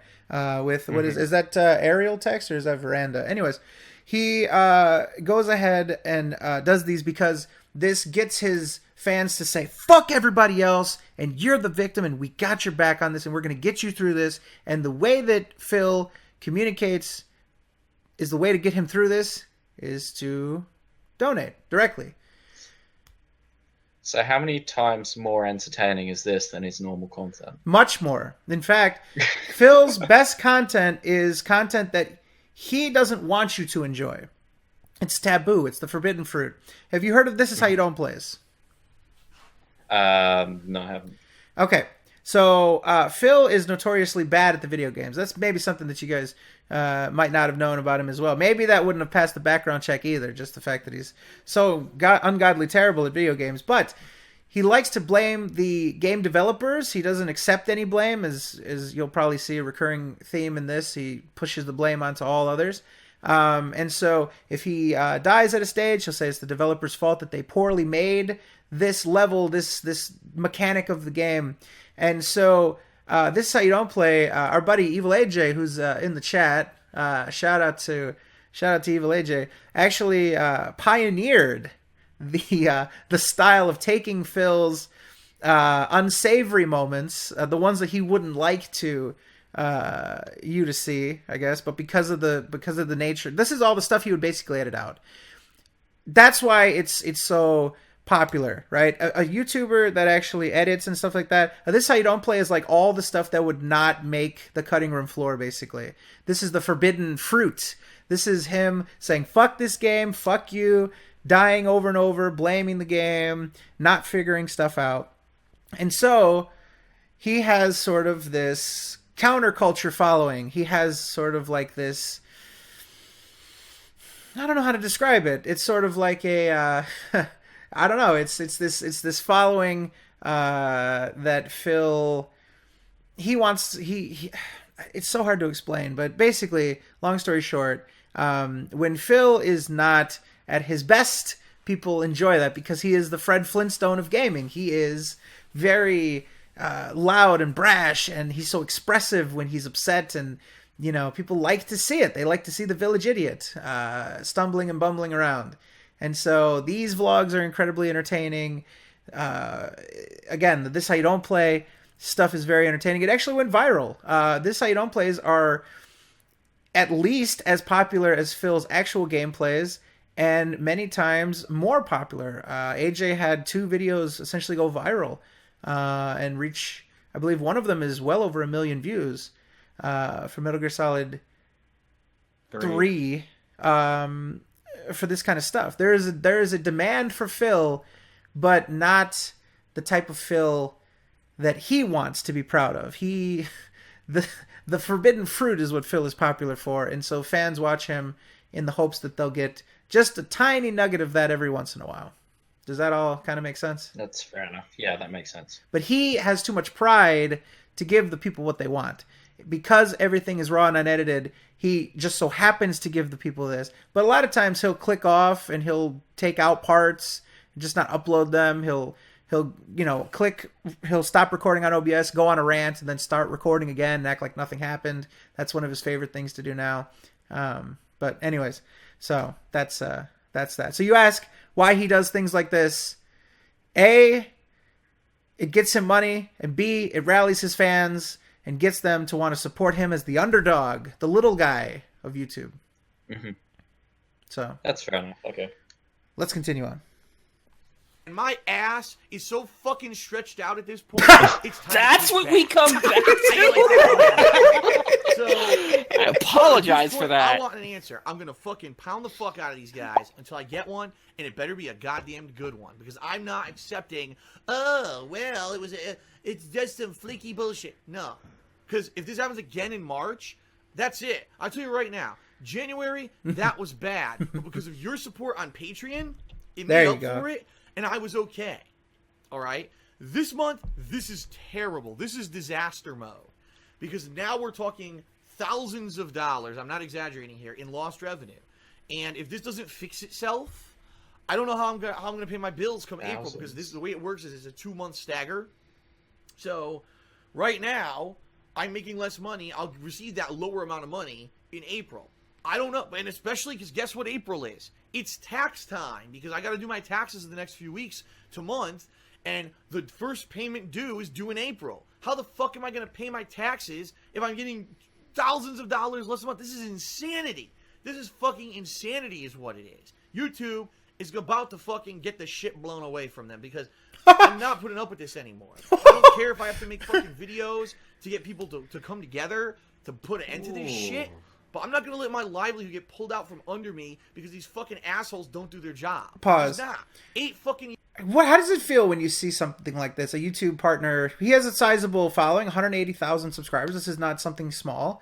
It's something that, you know, I mean, let's be fair. This is something that you guys possibly got into business with, right? I mean, you know, how does this make you feel to see He shouldn't be doing this as a full-time job if he's struggling that much, especially in January when the ad boycott wasn't happening. Sure, January's a lower paid month, but I don't think he should be doing this full-time.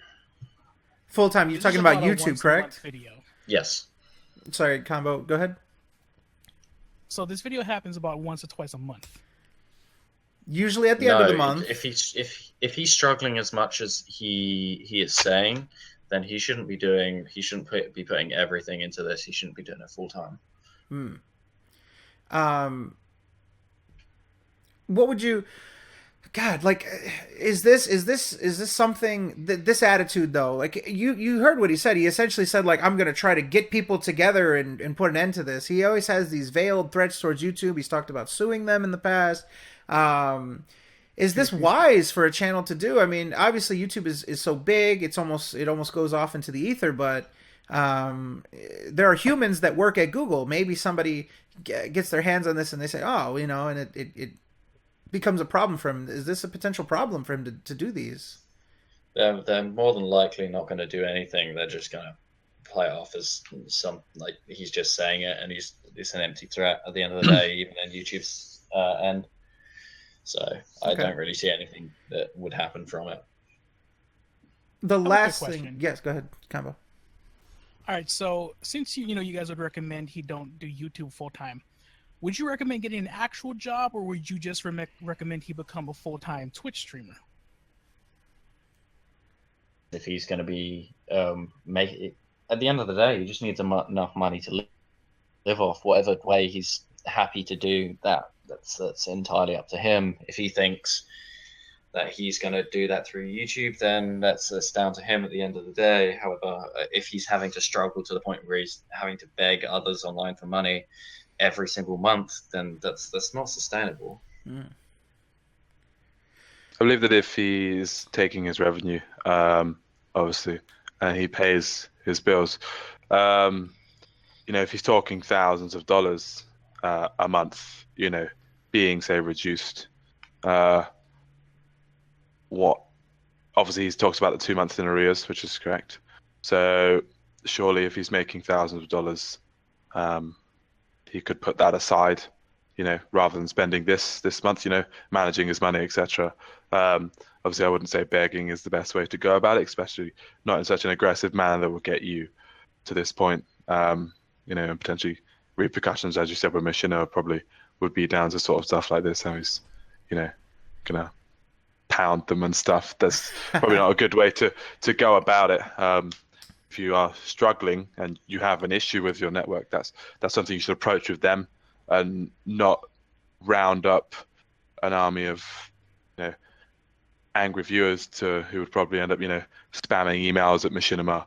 It's just gonna essentially wind them up, because you're slandering their company for something that they are unable to help.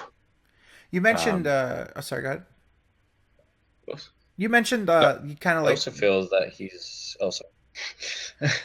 I was just going to say, I also feel that he's, regardless of what Machinima said, he's not listening to their reasoning, regardless of what they're saying. Like, it's obviously this thing with the ad boycott is a serious issue, and he didn't understand. He thought it was just happening to them. I presume they were explaining that this is happening across the board, but people can't exactly help you if you're not going to listen to them. Mm-hmm. You had mentioned he must make or possibly makes this amount. I mean, for his channel, DSP Gaming, he's roughly between 1.8 and 2.2 million views per month.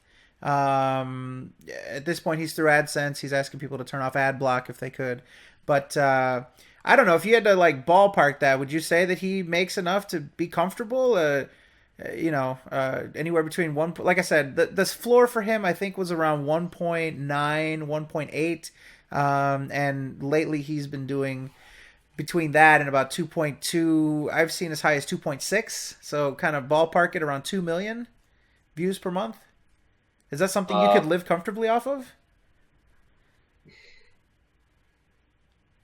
You generally, as a ballpark figure, would say this isn't stable. Obviously CPM and the watch time is it essentially what you make is very varied. It could be based on your audience, your content, anything like that. However, as a ballpark figure, you would usually go $1,000 per million views. It could be a lot of difference either way. However, that's a good way to usually get some sort of idea of where they're going. However, obviously with the current situation, that's not the case. It's actually far lower than that. Gotcha. We were looking at statistics. The last thing before we move on, we were looking at statistics, and for this last month, Phil had put out 500 videos for the month. Is that amazing to you? 500 videos in a month? Yes. On one channel? Yes.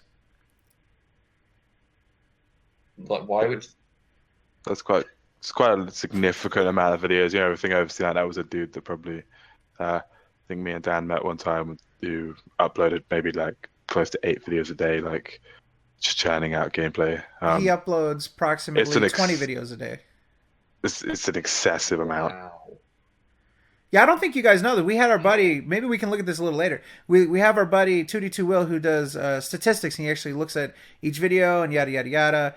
He found out that Phil gets around 40% of his views from new videos and about 60 from old ones, because he has over 43,000 videos on YouTube under this DSP Gaming channel, and he uploads, maybe 20 videos per day.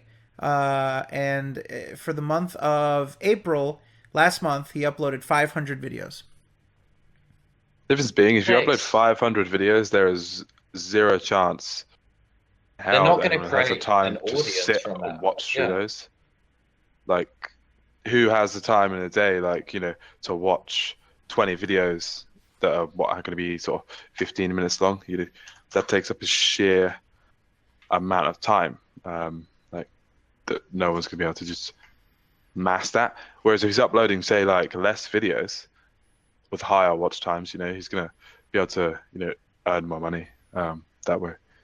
Well, actually, these videos were actually increased in their watch time. I mean, when he first started off, he was... It's more actual of people watch of the videos as opposed to how long they are. Because you get 20 videos that he increased the length of the videos to 30 minutes compared to in the past where there was just hundreds of 10-minute videos.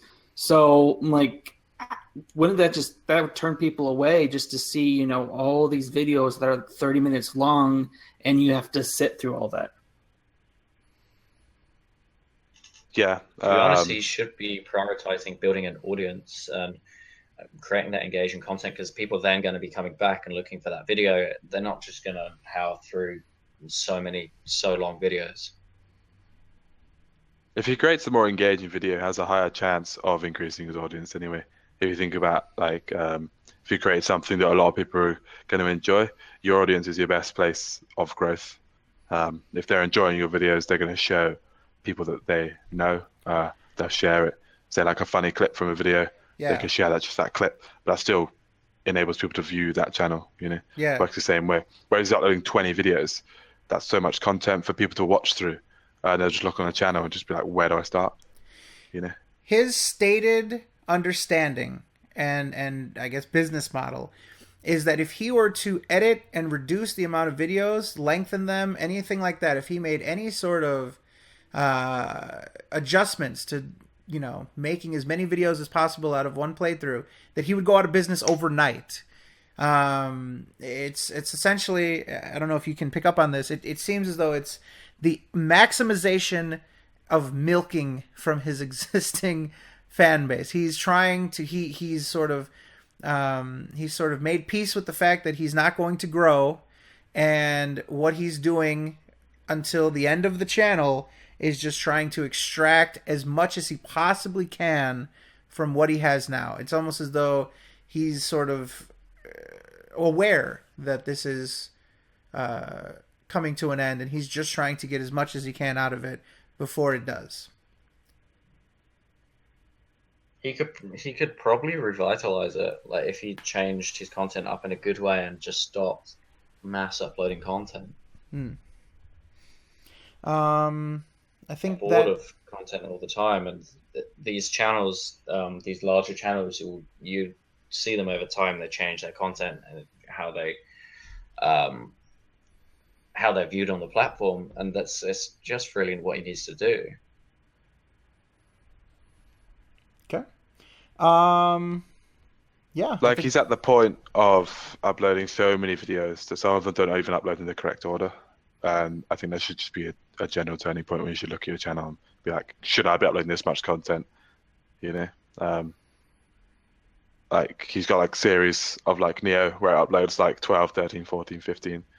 Then comes 17, 18, and 16 is like a little bit down the line. Like, doesn't make any sense. That he's obviously just mass uploading. Whereas if he can increase the length of his videos, so if he packs like an episode into like a half hour, then he can fit 2 episodes into one, at least half like his video, and then people may potentially, you know, watch more because they don't have to go through, you know, they go on his channel and see like part 200 and something of a video, like, and they've got to feel like they've got to say, you know, they don't want to start a series halfway through. Most people, you know, if they want to watch someone play through a game, they'll start at episode 1. No one's going to want to sit through 200 episodes. Like, that's just too much content to watch. So you see like 10 episodes to finish a game, someone will be more likely to sit and watch through the whole thing, and he would get the recurring views that he needs. Okay. Very good. It's awesome to get your guys' perspective on this. We look at it and we're just like, oh, he just seems like he's being upset, but yeah, getting that perspective on it really helps out a lot. All right, anything else on that before we hit the play button? Play button. I think we're all good. Years of my life I'm gonna throw away now because these assholes can't fucking do their job. You No, keep coming back I'm gonna to fucking, such outbursts. Oh my god, we're gonna figure this out. We're gonna figure this out some way. All right.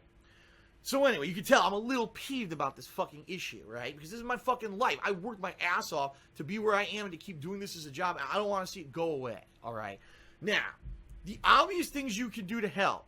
Again, I hate to be a broken fucking record and make a video like this every month. I never want to make a video like this again. I wish I could win the goddamn fucking lotto so I never have to make a video like this again and never have to mention views. I can just come in and play games casually for fun and share that experience with you. I don't know if we're ever going to get there. I got to go start buying lotto tickets, I guess. But I digress. I don't ever want to do this, but it seems like once a month I have to make a fucking video like this because YouTube fucks the fuck up every month. Alright? The ways you can help. Number 1, watch the videos. Watch the His stream. content creation, if you pause there for a second. from this, like just this point here, especially, is his content creation isn't based around his creators, which is his main issue. When he releases videos like this, he's more likely to get he'll get the loyal like section that he has to follow him, but he just is giving that vibe of, I just want you guys here to make that money, and that's all this just sort of says. That's going to benefit him none, especially when it comes to his videos. Like, his whole channel kind of screams a little bit about that, in general, that he's just pushing it to the maximum sort of point he can to make as much money as he can, and he's not particularly doing it because he's majorly passionate about it. Genuinely, that's just kind of the vibe that I get from this, watching this.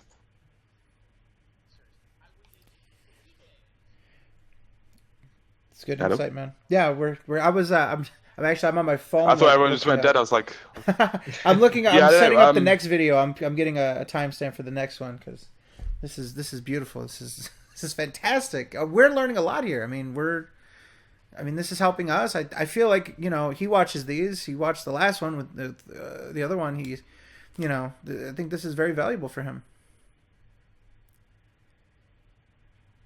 I think it's important that we make both these gentlemen aware that this behavior of trying to emphasize that watching my content and being engaged, that is primary. If anything occurs that is to his dislike, he uses that to his advantage to dissuade people not to pay attention to things such as nasty rumors being spread, or if someone is trying to get on his case, perhaps another YouTube channel, don't pay attention to them. Focus specifically on me. This is common behavior for this individual. common behavior for him, this would be.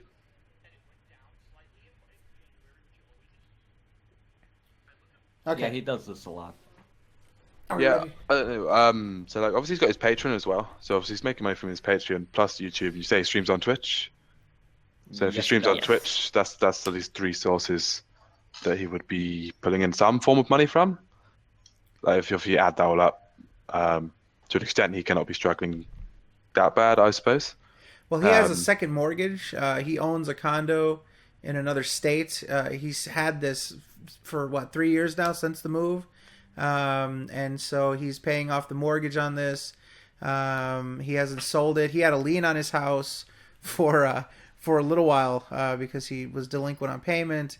And he has an expensive BMW he's trying to get rid of and buy a new car. He's living in a brand new $250,000 house that he purchased. So he has certain financial responsibilities that are his fault, and he has a little bit of a expensive taste in life and good food and eating out and stuff, eating out. So there's like a lot of different things that complicates his budget. Yeah, so this all just comes down to obviously him on a personal basis then. These videos, obviously him not realizing where his budget lies, I suppose, and then overspending potentially, and then this happening. Essentially, if he knows that his payments are coming 2 months in the rear, he needs to obviously appreciate that he should maybe look into analyzing trends of sort of YouTube's CPMs and things like that a bit more closely, since it is what he's supposed he's making his living off. If it is your living, like to be trading in stock markets and not watching what's going on in their industry, people should just stay aware of that. I would say, just stay aware of what is going on in regards to especially earnings on YouTube and the trends that's taking. Because in that way, he can avoid, or just anyone can avoid, obviously attempt to avoid and plan for having losses and lower months of CPM, where you do get paid that little bit less because advertisers aren't being so prominent in the YouTube sort of industry. Let's continue on. Let's see. Is there anything else you guys want to comment on that before we move on? No, that's Let's fine. finish this up, and then the next video we're gonna do the machinima video. That should be good because how are you guys on time? You guys doing good or?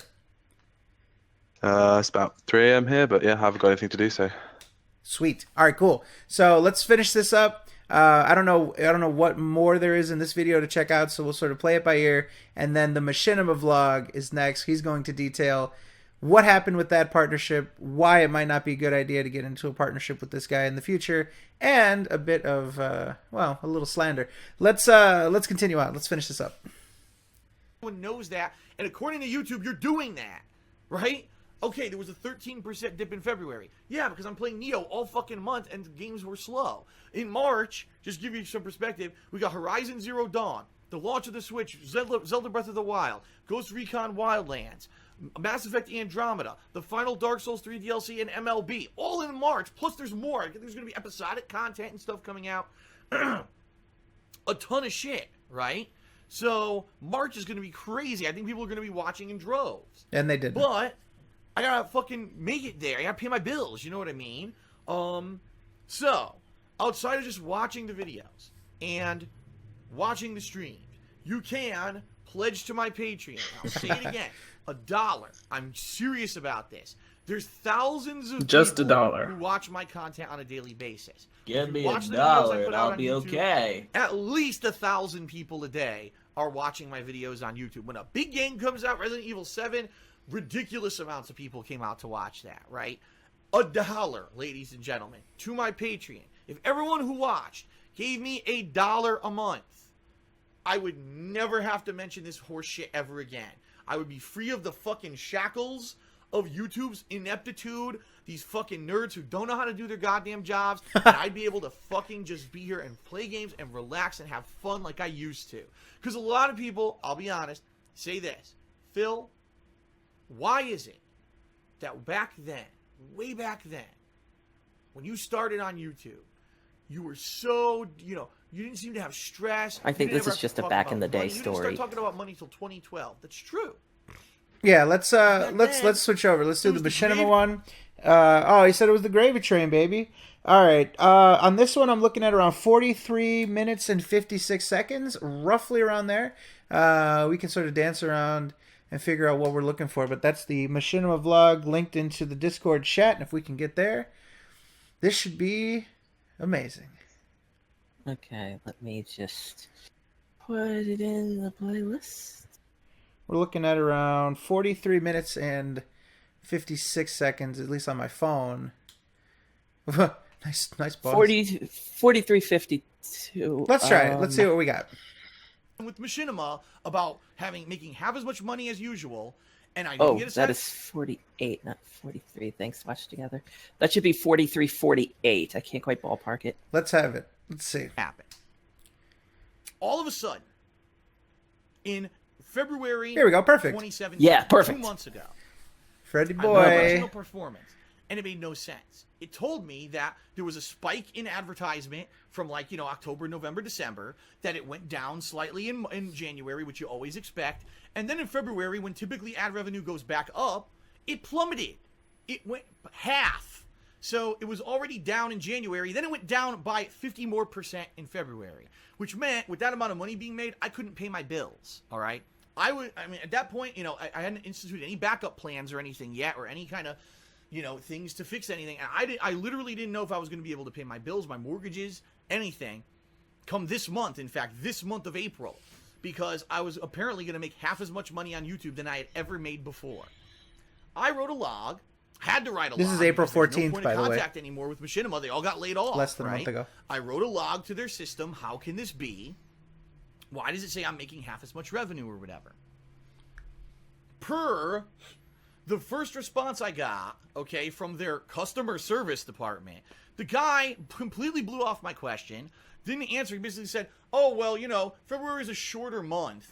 And based off of these ad revenue percentages and CPMs and all of this stuff, it looks like if it had been a month as long as a normal month, you would have made as much as you did in January, but it was a shorter month. I was like, are you an idiot? I made half as much as I did in January, you dunce. This is completely factually incorrect. You're completely dodging the question. I went back to him. I said, that is not a satisfactory answer. I want a better answer. That doesn't factually make any sense. I can't pay my bills unless you contact YouTube and find out what's going on. At this point, I thought maybe it was an error, like a glitch. There was actually a couple times with Machinima where this happened, where they either underpaid me or overpaid me. There was one time Machinima, I'm not even kidding you, this is a funny one. They paid me 3 times more than what they were supposed to pay me 1 month. Then they realized their error, and for 3 months they didn't pay me at all. They fucked up internally. They calculated way too much, and then they decided not to pay me at all. So thank God when I got that giant sum of money out of nowhere, I questioned them rather than saying, oh, it must have been a good month this month, and went and spent it, and then next thing I know, I have no income for 3 months, right? But they periodically have these issues. There was one time, many years ago, this was like 3-4 years ago, where all of a sudden they just sent me a lump sum of money. I said, what is this? And they said, oh, well, apparently there was a miscalculation on YouTube of your views. We actually owe you thousands of dollars. I was like, sounds good to me. So in this case, I thought maybe this was another situation where not the views, but the ad revenue was miscalculated. Maybe it was an error internal. Maybe they could fix it, right, on their end, and my ad revenue would go back to what it was, normal. So that's what I asked. That's what I was hoping for. And it took about another day to get an answer, and now it was supposedly this guy who I guess is one of the more senior members of the customer service department at Machinima. Oh, boy. And he came back to me saying, Phil, we're going to ping YouTube on this and give you an answer. It does look like, according to what you're saying, your ad revenue is way down. Like, everyone else has higher ad revenue than you. We can't figure out why your particular YouTube channel may be down and why you may be targeted. From what we're looking at, it doesn't look like you've been flagged as advertiser unfriendly, which would mean that my channel was apparently eyeballed by YouTube by saying that I'm not a channel that the common people would see or that advertisers would want to advertise on. I mean, typically channels that are affected by that are political channels, religious channels, those kind of channels. I'm just doing video gameplay, you know what I mean? So that's not super controversial. You wouldn't think that my channel would be flagged. And from what they saw, they said, no, you're not. So let's get answers. I waited 3 days, got no response. Now, in the meantime, I'm making no money. I'm making like next to no money at all during February. And I'm like, where's my answer? I need a fucking answer from these people.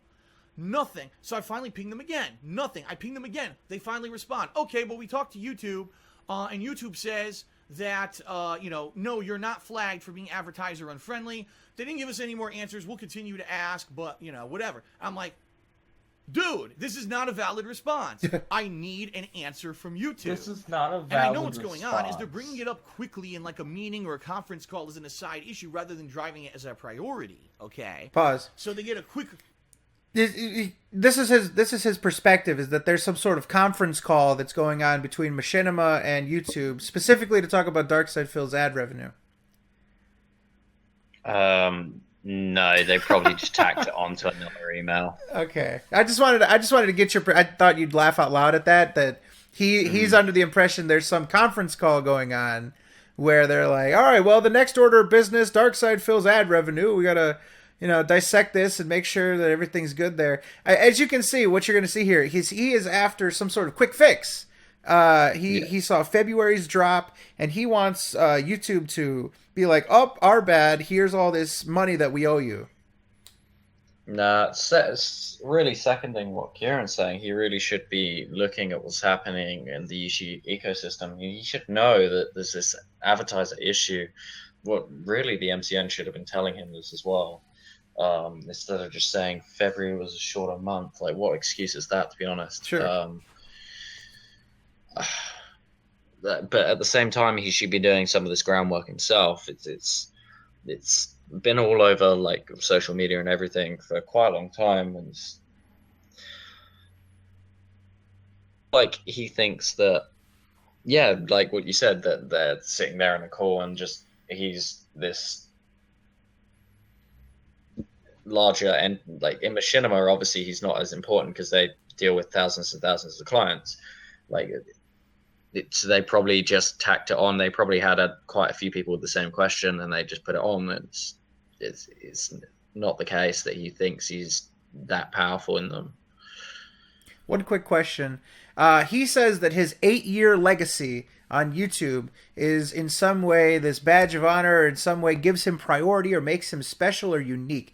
When you look at a channel, does the length of time that they were on impress you, or is it just the performance regardless of how old the channel is? Consistency of the statistics that they're getting, that plays a part into it. However, having his channel for 8 years over someone who maybe at the same statistics and they've got 4 years, for example, it doesn't make any difference. Okay. Would it actually be like a negative mark to look at how long he's been on YouTube and to see that he hasn't grown almost at all, or that he's just sort of... If he's stagnated or he's increasingly, like his statistics were a hell of a lot higher before, that's obviously gonna be an area that we'd look into, because unless he revitalizes his channel and gets out of his old ways, then that's obviously not just going to improve by itself. Okay. All right, let's finish this up, and then we'll wrap with these two gentlemen here. Let's get through this video, and then we'll go ahead and get through this. Little one-off quick answer, and that's it. Oh, we got it. Let's send that back to Phil, and hopefully that'll appease him. No, if I can't pay my bills, you telling me you don't know what the issue is isn't going to fucking appease me. Okay? So I went back to them again, and I said, well, this is not acceptable. This is unsatisfactory. I need you to escalate this issue to management. That was the first time. So this has been a week now that I have been talking through this log system with Machinima about making half as much money as usual, and I didn't get a satisfactory answer. I asked for them to escalate it to management. I waited another day, no response. I waited another day, and I wrote them another log, and I said, you now have me waiting 2 more days. You still haven't given me an update. I need an answer. They came back and again blew smoke up my ass. No concrete information whatsoever. And I said, I went back to them again and I said, this is it. I said, I asked you now twice to escalate this issue to management. Okay. So now I knew basically they weren't going to do that. So I said, well, I know what I can do. I can contact the head of the partnership program. Now, it had been a while since I had talked to him, about a year. So I knew, who knows what has happened within that year. So I write the guy an email because I have his direct, in my contacts and everything in my phone, I have all his direct information. I write him a message and I wait. I get an automated message back. It says, that person is no longer with the company. I'm like, you gotta be fucking kidding me. The guy who was the head of the partnership program, who helped me out tremendously all through 2015. That'd be you, Keiran, the head of the partnership program. He tried to reach out to you. Well, not in this case. That's Machinima, but... too, so they got rid of him too. If you have any issues that you would have contacted him for, contact this guy. So I forwarded the whole same email that I had written to appeal to help to the head of the partnership program, explaining the whole situation. I sent it to this other guy, whatever. And that was all I could do, right?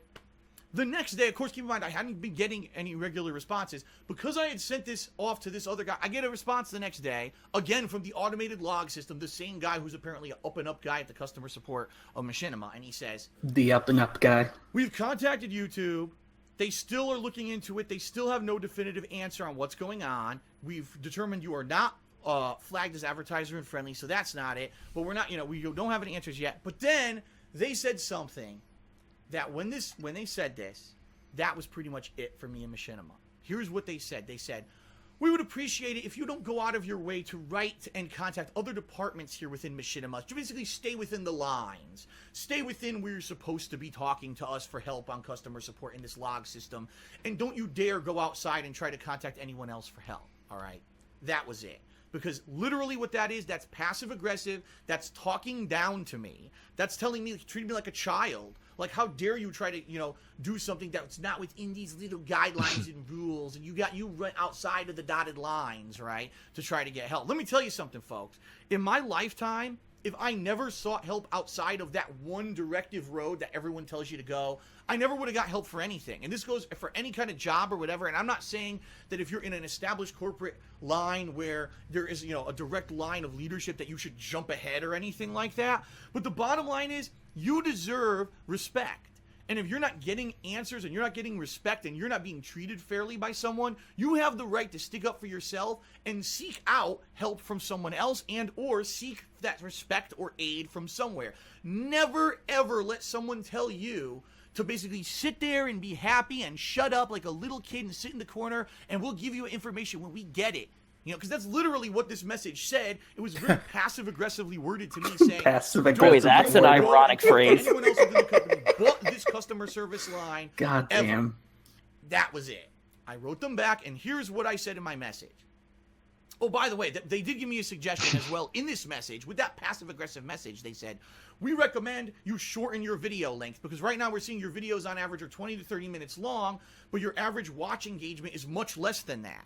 What we need you to do is shorten your videos so that your watch engagement percentage will go up. Now pause real quick on that. Does that mean, okay, so he interpreted that as trim them but not edit them. He looked at it as, okay, if I have 30 minutes of footage, I should make that into 3 10-minute videos instead of 2 15-minute videos. Literally. He took it literally, as in not edit it, but actually slice them differently. Slice the same bread, but not include the whole loaf. You know what I mean? Yeah, exactly. You really should just be editing up those videos, making it as engaging as possible. Like, he's still going to have, if he's doing a whole playthrough, he's still going to have a lot of content, but more people are going to be watching the whole way through if they're entertained, and he's essentially going to be making more money. Yeah. He cut the pizza into 12 slices instead of 8, you know? It's good old Jen. Quickly, go ahead, sorry. You can obviously build up your the length of your videos. You'd want to start off lower.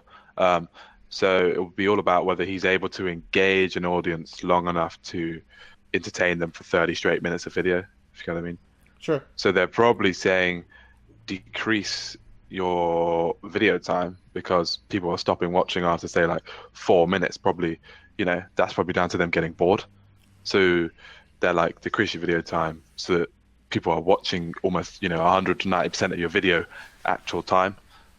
Whereas if he's uploading a half-hour video, people watch 4 minutes, his watch time is going to look horrendous, especially if he uploads 10 of those videos.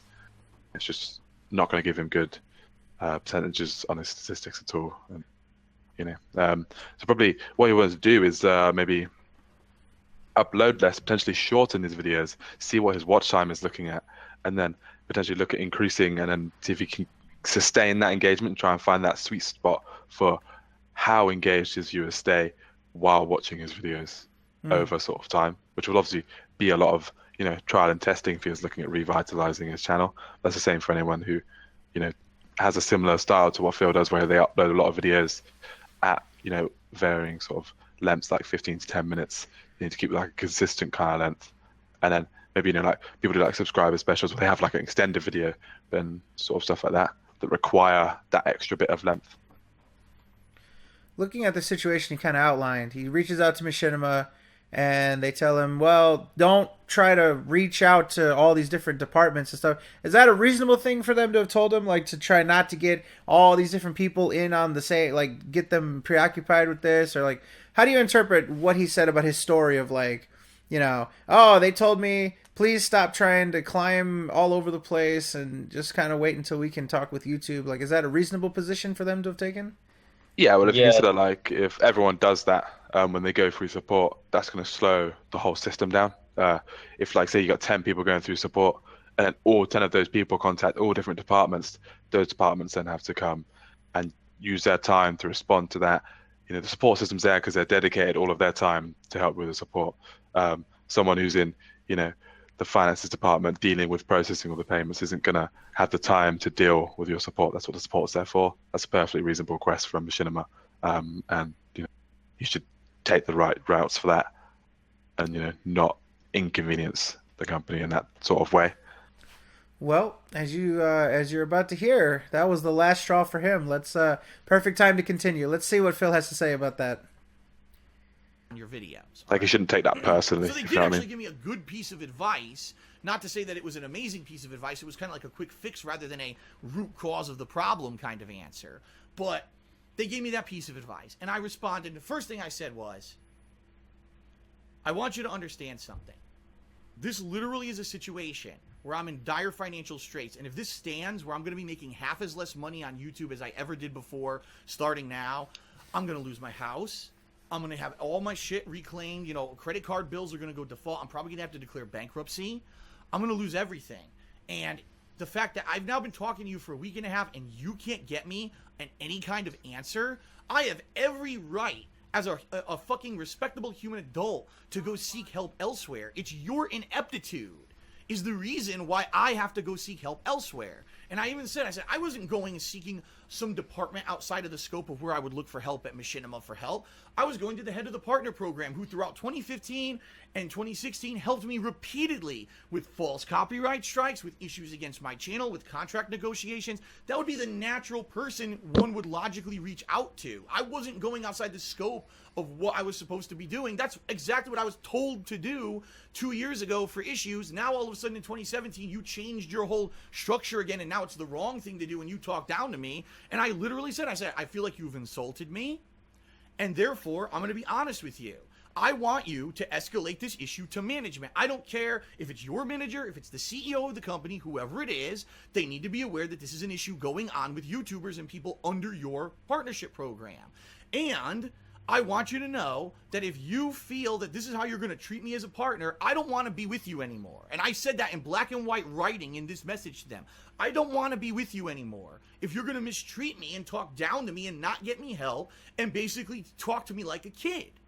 Because this is my livelihood here. Understand, this is my livelihood.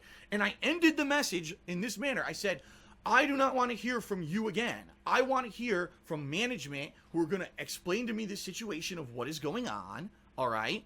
And that's that, okay? The next day, I got a message from Machinima saying, and it was from the same guy, so again, went against my wishes, we have decided to execute our right to end a partnership with you on all of your channels. Therefore, here's the legal agreements that we have with you. With DSP Gaming, You got this shake channel canned. can only be, for a certain amount of days. They're well within their right to do it, PH but- vlogs a certain Pause amount real of quick. days. Let's get some clarity on that. So we interpreted that as he got fired. He originally tried to say this was a mutual decision.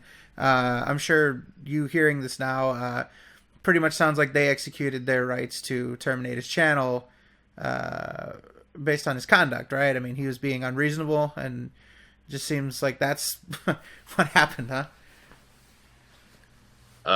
Well, they released him. He got fired. It's the same general perspective. But if they don't really want to be dealing with him and he's causing them so much hassle, then that's well within their rights. They're more than likely have it in their contract to do so. Does this type of thing happen? Like, do people, I mean, in your experience, have you ever had someone reach out to you and start to try to press you for something to the point where you just, didn't want to deal with this anymore? Like, is this unique? I mean, does this happen every day in the business? It's not unique. It's definitely something that happens at certain points. Usually it's the channel pushing the MCN because they want to be unlinked, not that they want to stay.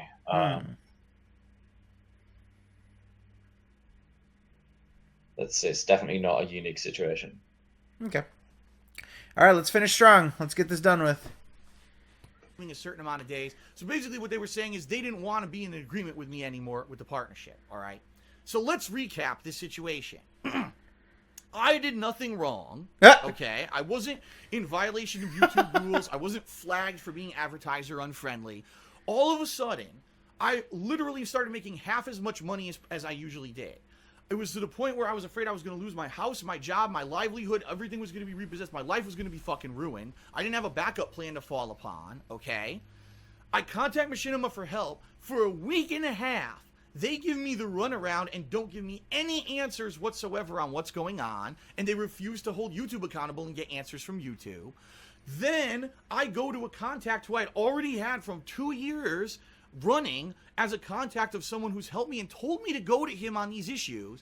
I went to him, was told he wasn't with the company anymore, and then I was scolded by Machinima for talking to the guy that I was told previously should be my point of contact for issues like this. Talked down to like a fucking child. So I laid down the line with Machinima and said, if that's how you're going to treat me, I don't want to be with you anymore, and they released me from my contracts. So that's really what happened. I asked basically to be released if they were going to continue to disrespect me, and then they released me from my contracts. That's what happened word for word.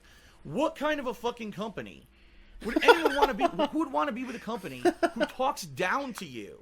And when you tell them that you've been insulted, they just say, well, fuck you, and they throw you away. Any right? company. It's insane. Oh my That's God. ridiculous. That's one of the worst things you could possibly do. When you have someone who's been, especially me, I've been with them since 2011. It wasn't like I was a newcomer and I was being a dick and I was being demanding. I was the opposite. I never really went to Machinima, and I never asked them for free games. I never asked them for free stuff to go to trips or anything. I never asked them for advertisement promotions. I never participated in any of their crazy programs that got them into trouble. I was like the poster boy of success for Machinima, right? I always kept my nose clean in that regard. And for them, after 6 years, to basically say he's just a nobody and blow me off and then insult me for talking to someone who was a previous contact of mine, fuck that. Like, get the fuck out of here. Now, of course, I did some research. After all this happened, I said, I've got to do some research. I got to figure out what really happened here. I found out, ladies and gentlemen, that in 2013, Machinima's management got shaken up, and basically they got taken over by the CEO. All right, I'm not going to give his name or nothing. But I did some research on this. Damn, Daniel. Shaking it up. Went to Ivy League schools his whole life. Parents paid his way, by the way. And he's on the board of directors of a million different companies, which means there's no way that his actual full attention is given to Machinima at any one time whatsoever. All right? There's no way. When you're on a board of directors of a bunch of companies, you're constantly involved and intertwined with their issues and things. There's no way that you could possibly be involved at full force in the company that you're supposed to be the CEO of. This guy is basically the antithesis of everything that I stand for. I'm a believer in hard work. I'm a believer in earning everything, earning your way. I was a person who was incredibly intelligent and was earning your line to possibly go to Ivy League schools, and I was told no, I couldn't go because I needed financial aid, and they didn't want me because they didn't want to give me the financial aid. If I'm white and smart, I can't go to Ivy League school unless I'm rich. If I'm a legacy or I'm rich, I can go to Ivy League. But since I wasn't rich, I was denied. I applied to 2 Ivy League schools, and both of them literally said, you're declined because, financial aid issues. Wow. Isn't that nice to know that in America, if you're rich, you can stay rich and go to Ivy League schools and be on the board of directors of a million fucking companies and make horrible decisions? I mean, let's face it. Let's look at Machinima since 2013, all right? All these, the advertisement promotion with Xbox One where they didn't properly disclose anything, they got into legal trouble, right? Ran out of money. Therefore, had to seek more funding from other companies and have these influxes, injections of money from Microsoft and YouTube to even stay alive, right? Initiative after initiative that sounds good, and then it canceled them all and lay all the people off, right? The company that's in constant disarray and constant chaos that doesn't know, it literally is like, it's bipolar. It's a bipolar company. It's almost a schizophrenic company where there's multiple personalities within it. Well, I want to have us be, strong for our partners. Well, I want to be a company that makes a series about Halo and fucking Mortal Kombat. Oh, well, I want to have our own YouTube shows that are popular.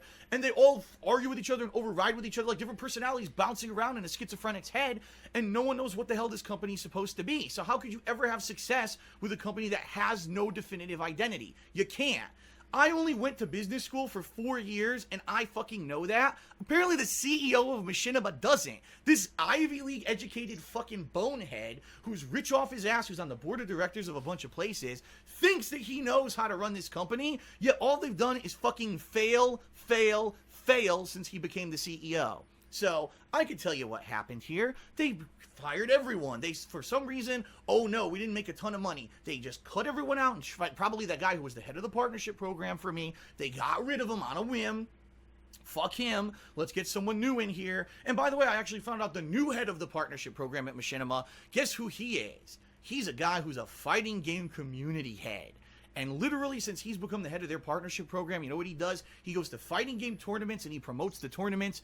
And that's pretty much it from what I've seen. Like, he's really heavily into competitive fighting games. Now, everyone knows the competitive fighting game community hates me because I speak out about their bullshit all the time, especially in 2016. The amount of times that I spoke out against Street Fighter V, right?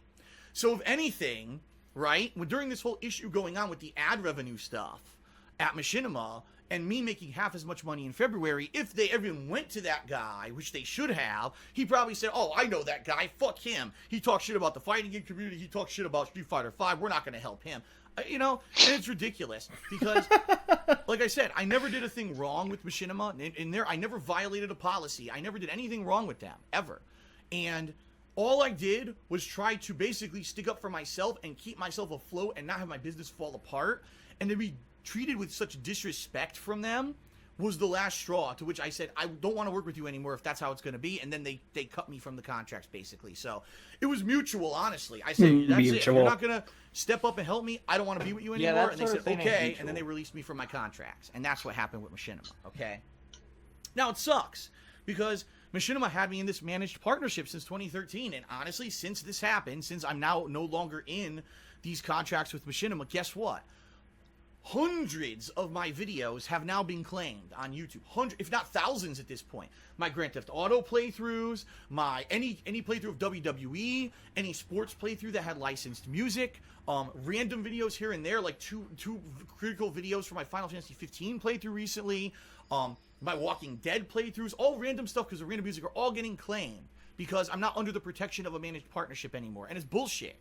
So it sucks. They literally hurt me by mistreating me and then cutting me like that the way that they did. But you know what? The bottom line is this. Since I left Machinima, here's what's happened. I feel more independent. I feel more driven to do fun stuff. I'm now focusing more on Twitch than on YouTube. And yes, my video style has changed. You see pop-up messages and I say thank yous and I interact with the stream chat. But you know what? Every day I'm having far more fun doing it than I did before. And here is the truth. The entire time that I was with Machinima, not once ever did they do anything for me in regards to helping me grow my channel, to helping me become more popular on YouTube. It was always, oh, if something goes wrong, then we'll try to help you. Oh my God, you know, the content ID system will get you into a managed partnership. Oh my God, you got false copyright strikes, we'll try to get those cleared up. But never was I ever, even with the height of my popularity, like I said, the one call I got from Machinima was, gee, why don't you become a game commentator for tournaments instead of making my YouTube channel better and turning it into something that's going to be long-term successful?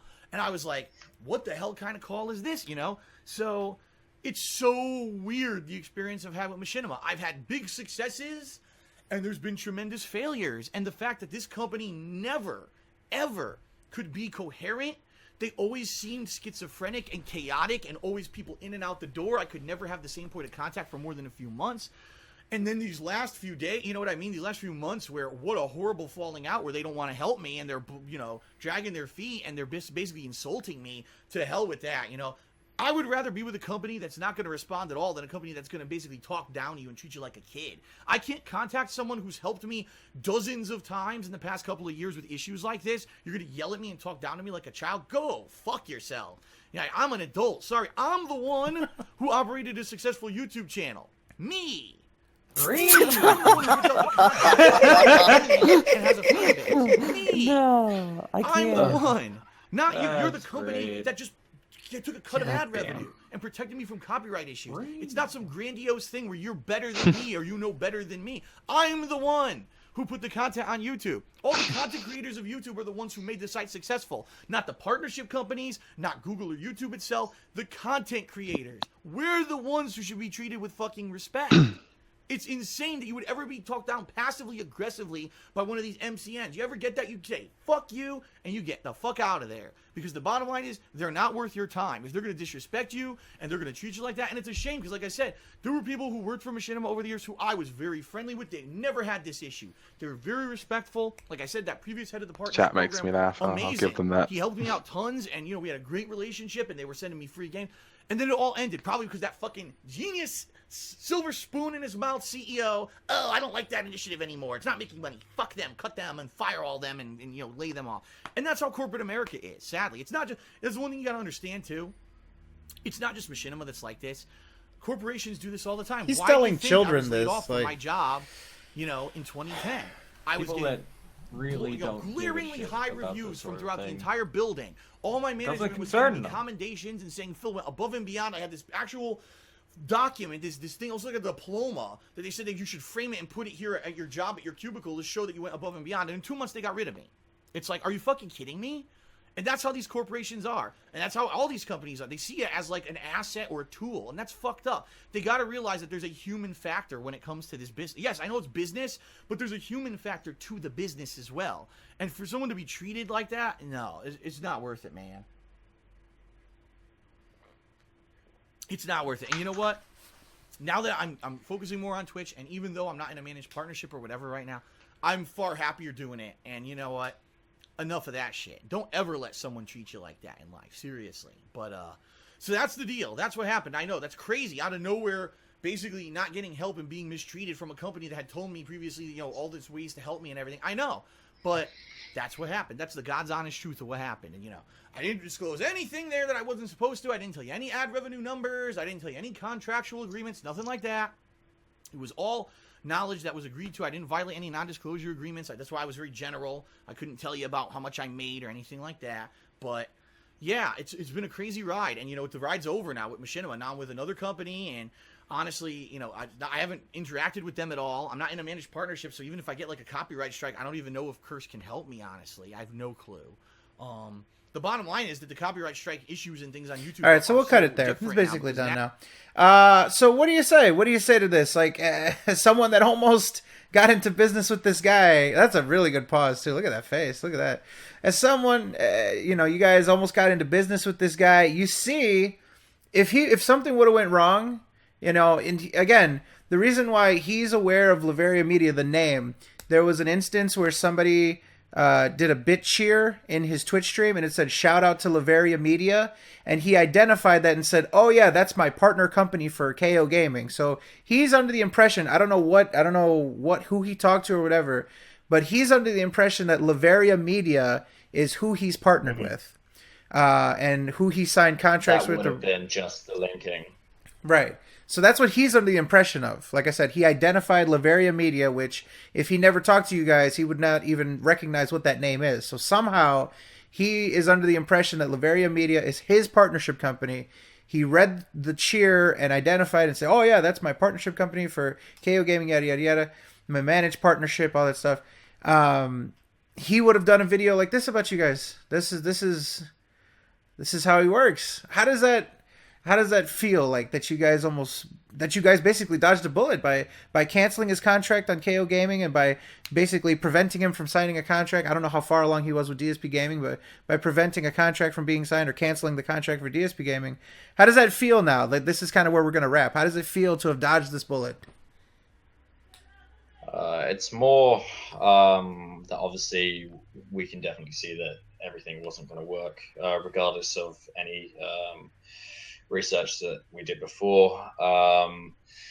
If he's out slandering another previous company, any move that you do, you're obviously going to be having that in the back of your mind, and you don't want that to happen to you regardless. So I suppose it's a good thing. In your expert opinion, let's say there's another MCN out there watching, I mean, should they come to the same conclusions you guys did? Is this easy to find, or is it difficult? You know, Phil was able to get through your guys' kind of, you know, it took this to get you guys to realize what was going on with him. Like, you know, is this kind of stuff difficult? Does it require extra legwork to really figure out what's going on with a guy like this? To any other MCN, I suppose it really is based on their own business practices. If they wanted to work with him and they could get past everything, then sure, that's down to them. At the end of the day, they can physically link him, they can monetize his content if they wanted to. It's just a matter of if they want to deal with any situations that's going to arise because of just his own content, or if he has any legal issues managed, for example. It's completely down to them. They can if they like. I don't know. I personally think that maybe for the meantime he should stick on AdSense if he's not going to be happy with other companies and how they do practices. It sounds like Machinima was trying to support him and he just wasn't having any of it. He was trying to go through different levels of support, trying to contact people who obviously don't front with the creators directly, which isn't in their job role, or it's not what you want from a client, and he's seen the backlash from that and he's been dropped before. So hopefully he learns from his own content and his own mistakes, and I do wish him all the best, to be honest. You don't want to see someone completely fail, especially when they're completely riding on this as their full-time job.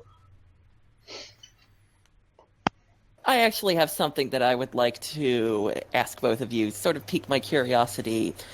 In your going through this video, I'd like to get your analysis on the matter of what you think was the highest failing, the worst thing he could have possibly done throughout this entire story, the most damning instance of his downfall, in your opinion.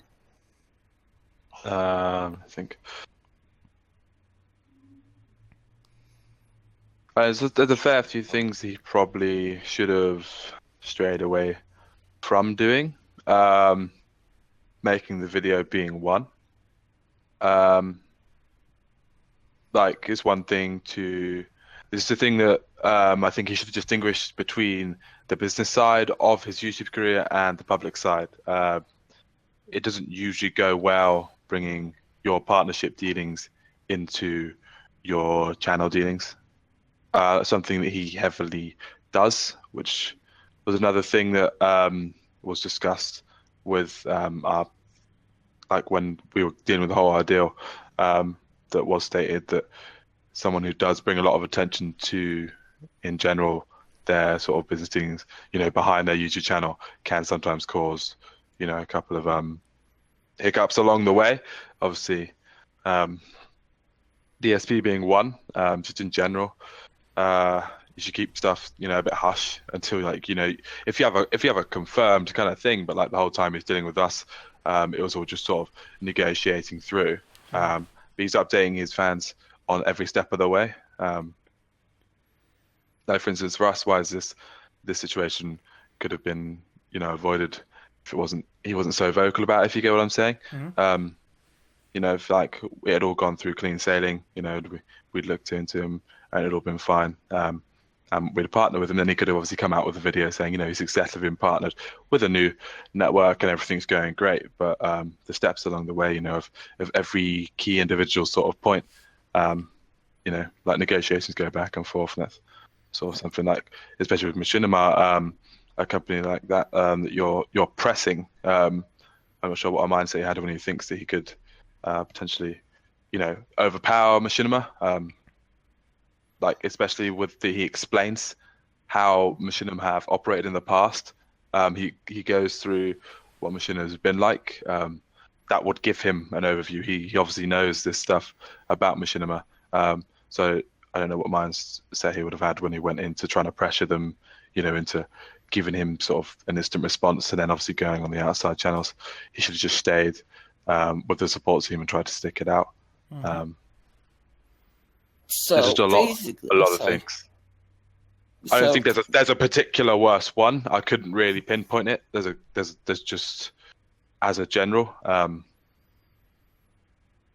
Maybe it's taking things too personally, I feel. Just as a follow-up question, Phil likes to keep his fans in the know as to what is going on with his life to sort of build his empathy and build the idea that maybe they should help him out every now and then. Would you say that these videos where he kind of sets the record straight so that his fans understand the situation is in, do you feel that these videos are more a detriment to his cause? Yeah. I would say so. How many YouTube channels do you want to go to and hear about, the dealings of, your borrowing partnership and how you're being partnered and stuff. People come there to watch, gaming content, correct? Channels in the name, DSP Gaming. You don't want to go and sit and watch hour and 12 minutes of him talking about, partnership. As long as it's an issue in his life, this is the idea of people creating multiple brands around them. So he has a gaming channel, so his second channel could be vlog based. So if he created sort of like a vlog based channel or something where he would upload issues like that, like stuff that he's going on in his life for that, and in his gaming he would talk about the sheer gameplay, if you get what I mean.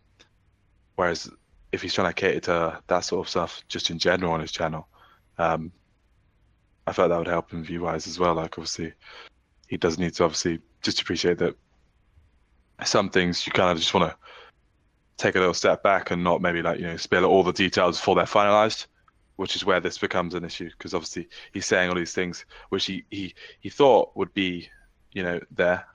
Obviously over sort of the time that we were negotiating through, and he was negotiating with our technology partner.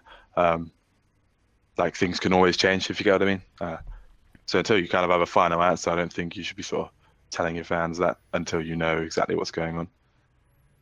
It's probably just a bit of like miscommunication between, him and like his fans. He's obviously not said what is actually happening, but that could be not down to just timing wise. Like obviously at the point of maybe releasing some videos, he wasn't aware that we were going to unlink him and stuff like this, because obviously he may not have been aware that we'd done our research into him and then found these things. So scheduling wise, I'm not sure how that went. Just a couple of things just in general. I do feel if you're partnering with the network and you're doing sort of your business side on your YouTube channel, you should try and not involve your fans that can sometimes be impulsive and erratic in that, because it needs to be a bit more of a controlled environment, if you get what I'm saying. Like at least until it's finalized, at least until you partnered with the company, you can just it would kind of be something that you'd say as like I've accomplished this, I've partnered with the new network, my channel's back up and running, I'm not struggling for ad revenue anymore. It doesn't need to be a whole hour-long video explaining it. For curiosity's sake, I just have to ask, this technology partner, this person, this MCN that Phil was dealing with, like, what can you say about them? Were they a large company? I know you said you were concerned that maybe people would go after them. I don't know if maybe we eased your fears that we're not really interested in like going after them. We just kind of are curious, like what Phil was getting involved in and how he was representing it to people. I mean, was this like a big company that was offering him a great contract with managed status and all that kind of stuff? Like, what can you tell us about this partner company? They can definitely offer like exactly what they were. Like, they weren't false advertising to him. They're out of a decent size, but it's what I can say exactly without completely dropping the minute. But I mean, yeah, honestly, you can say whatever you want. I mean, like, honestly, we're basically washing our hands of this whole situation after the show, and like there is no point after the show. There is no point to say, oh, this is the company that he was going to partner with, let's talk about them or whatever. This is all done with. He's going with AdSense. And so even if you were to name the partner company, I mean, this is all basically done and over with at this point.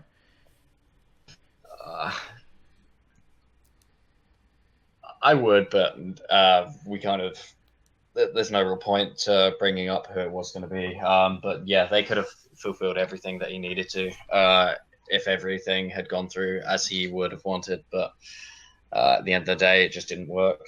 And I really hope they will be all right on AdSense for the time being until he figures out what he wants to do.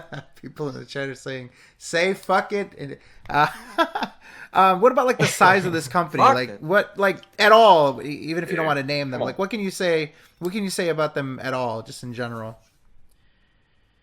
What exactly are you looking for that you want to know? Like the size of them and how old they were, like the age of how new they were. He represented it as this new upstart company. The people that are fans of his, like if there are fans of his that run MCNs, I guess that'd be interesting to know. Like, I didn't know that there were actually MCNs of people that were fans of this guy, but he represented them. And we didn't play these clips. We were going to, because we thought he was talking about you guys specifically.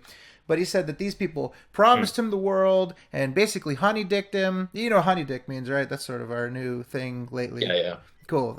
Absolutely great. Awesome. Says that, they honey-dicked him and they promised him the world and he wasn't going to be able to do it, and they don't know what they're talking about, and they're these brand new guys who are inexperienced, and, he said a lot of stuff about this company, which he assumes is you, but apparently was some other MCN. That's why we're just sort of like, maybe he's lying about this too. Maybe he is familiar with this company. Maybe he's heard of it before. I don't know.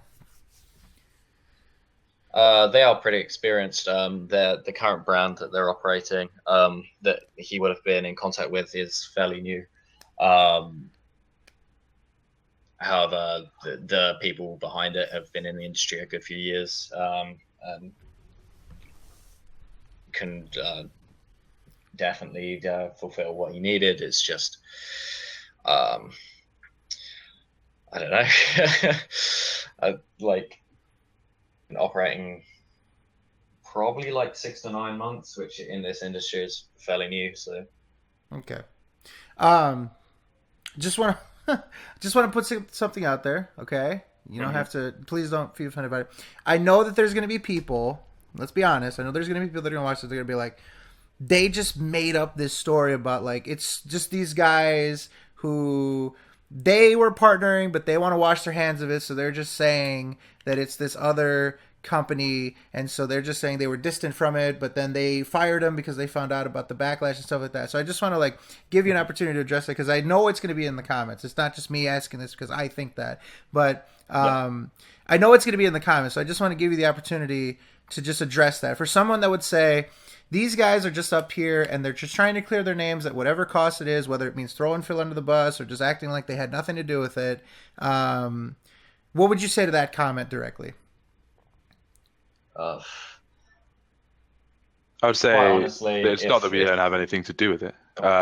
Phil's obviously housed under our affiliate with his KO Gaming. That's obviously through our technology partner. Negotiations-wise with Phil was all down to that partner.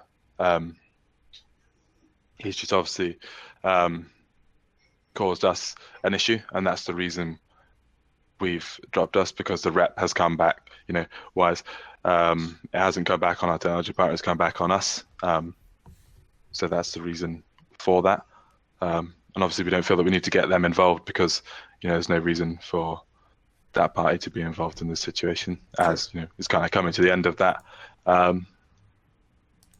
It's the main thing I'd probably say. If anyone does have any more questions, feel free to, fire away. Okay. I just wanted, like I said, I know that I have to be honest. I initially felt that way. We're just meeting you guys, and obviously you guys are in a position where you guys got a bunch of backlash, and so you guys are coming to the source to kind of defend yourself, and I respect that. I have a lot of respect for you guys to come on here and to address this, and the audience, basically the same audience that was here for the broadcast last time. And so, just to be completely honest with you, at first I was kind of thinking like, I don't know. I think these guys are just trying to distance themselves from it so that, it doesn't seem like they made a bad judgment call, and they're kind of just, you know what I mean? So I know that there are going to be people that like watch the first 20 minutes and they're just going to, they might comment and they might think that way. And I would understand, if they thought that. And that's why I just wanted to give you guys the opportunity to address that because, I think that they're, I can reasonably see people doing that. I saw some of that in the chat and stuff like that. So, personally, you guys were gracious enough to come on and stuff like that. So, I mean, I have to give you the benefit of the doubt, right? I can't be like, oh, these guys fucking lied. But there is always the potential that, that's the case. But I don't know. Just sort of want to give you my perspective. I don't know. Open up my mind on that one. So, geez, I think we've got what we need. I mean, to understand the situation, you guys, before the show even started, found out about this. You guys used what authority you guys had to cancel his contract on KO Gaming and did he have a contract signed for DSP Gaming at this point, or was that not, he was still in the process and couldn't sign the contract for that? The contract wasn't with us, so if the contract is with all of the channels or whatever, like it wasn't down to us whatsoever. But by the time it gets to you guys, by the time you guys would be involved with him in this matter, wouldn't he have signed a contract to get through this process? Been in some sort of agreement, but we didn't see it because it's not our name or anything on the agreement whatsoever. It's nothing to do with us. We just saw this channel come through. It's our responsibility to go through certain checks. They happened and we turned it down. Gotcha. Okay. Obviously we have a fail safe on our end so that, if a channel does cause us that issue contractually, we can unlink them. Contractually. Yeah. So what we have with our technology partner, they are aware of, obviously, if channels cause an issue, and they're not, set up for us, like with our technology partner. The contract with DSP and our technology partner is different. Obviously, for us, if a channel, there is obviously set out between us and them that channels that they do, bring, if they are causing sort of, an issue, or there's something that, copyright wise or something like that, then we can unlink them, Okay. So that's why we have that power to unlink them. I gotcha. Okay, so I guess we'll do two last things. Number one will be, I'll ask for the people, if you want to DM me, my DMs are open if you want to do any last minute questions or in the chat. And then while we're gathering those, is there anything that you guys wanted to address? Is there anything that you guys saw within the last show or on social media? Or if there's anything, now that you guys have this basically open mic to the community, is there anything that you wanted to clear up? Any misconceptions that you wanted to correct, or anything that we might have gotten wrong or misinterpreted?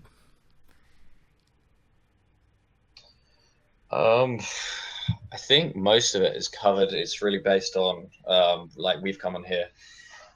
We've probably been a hell of a lot more open than we would usually with back-end dealings and such. Usually it's kept pretty behind closed doors, so you can take it as it comes.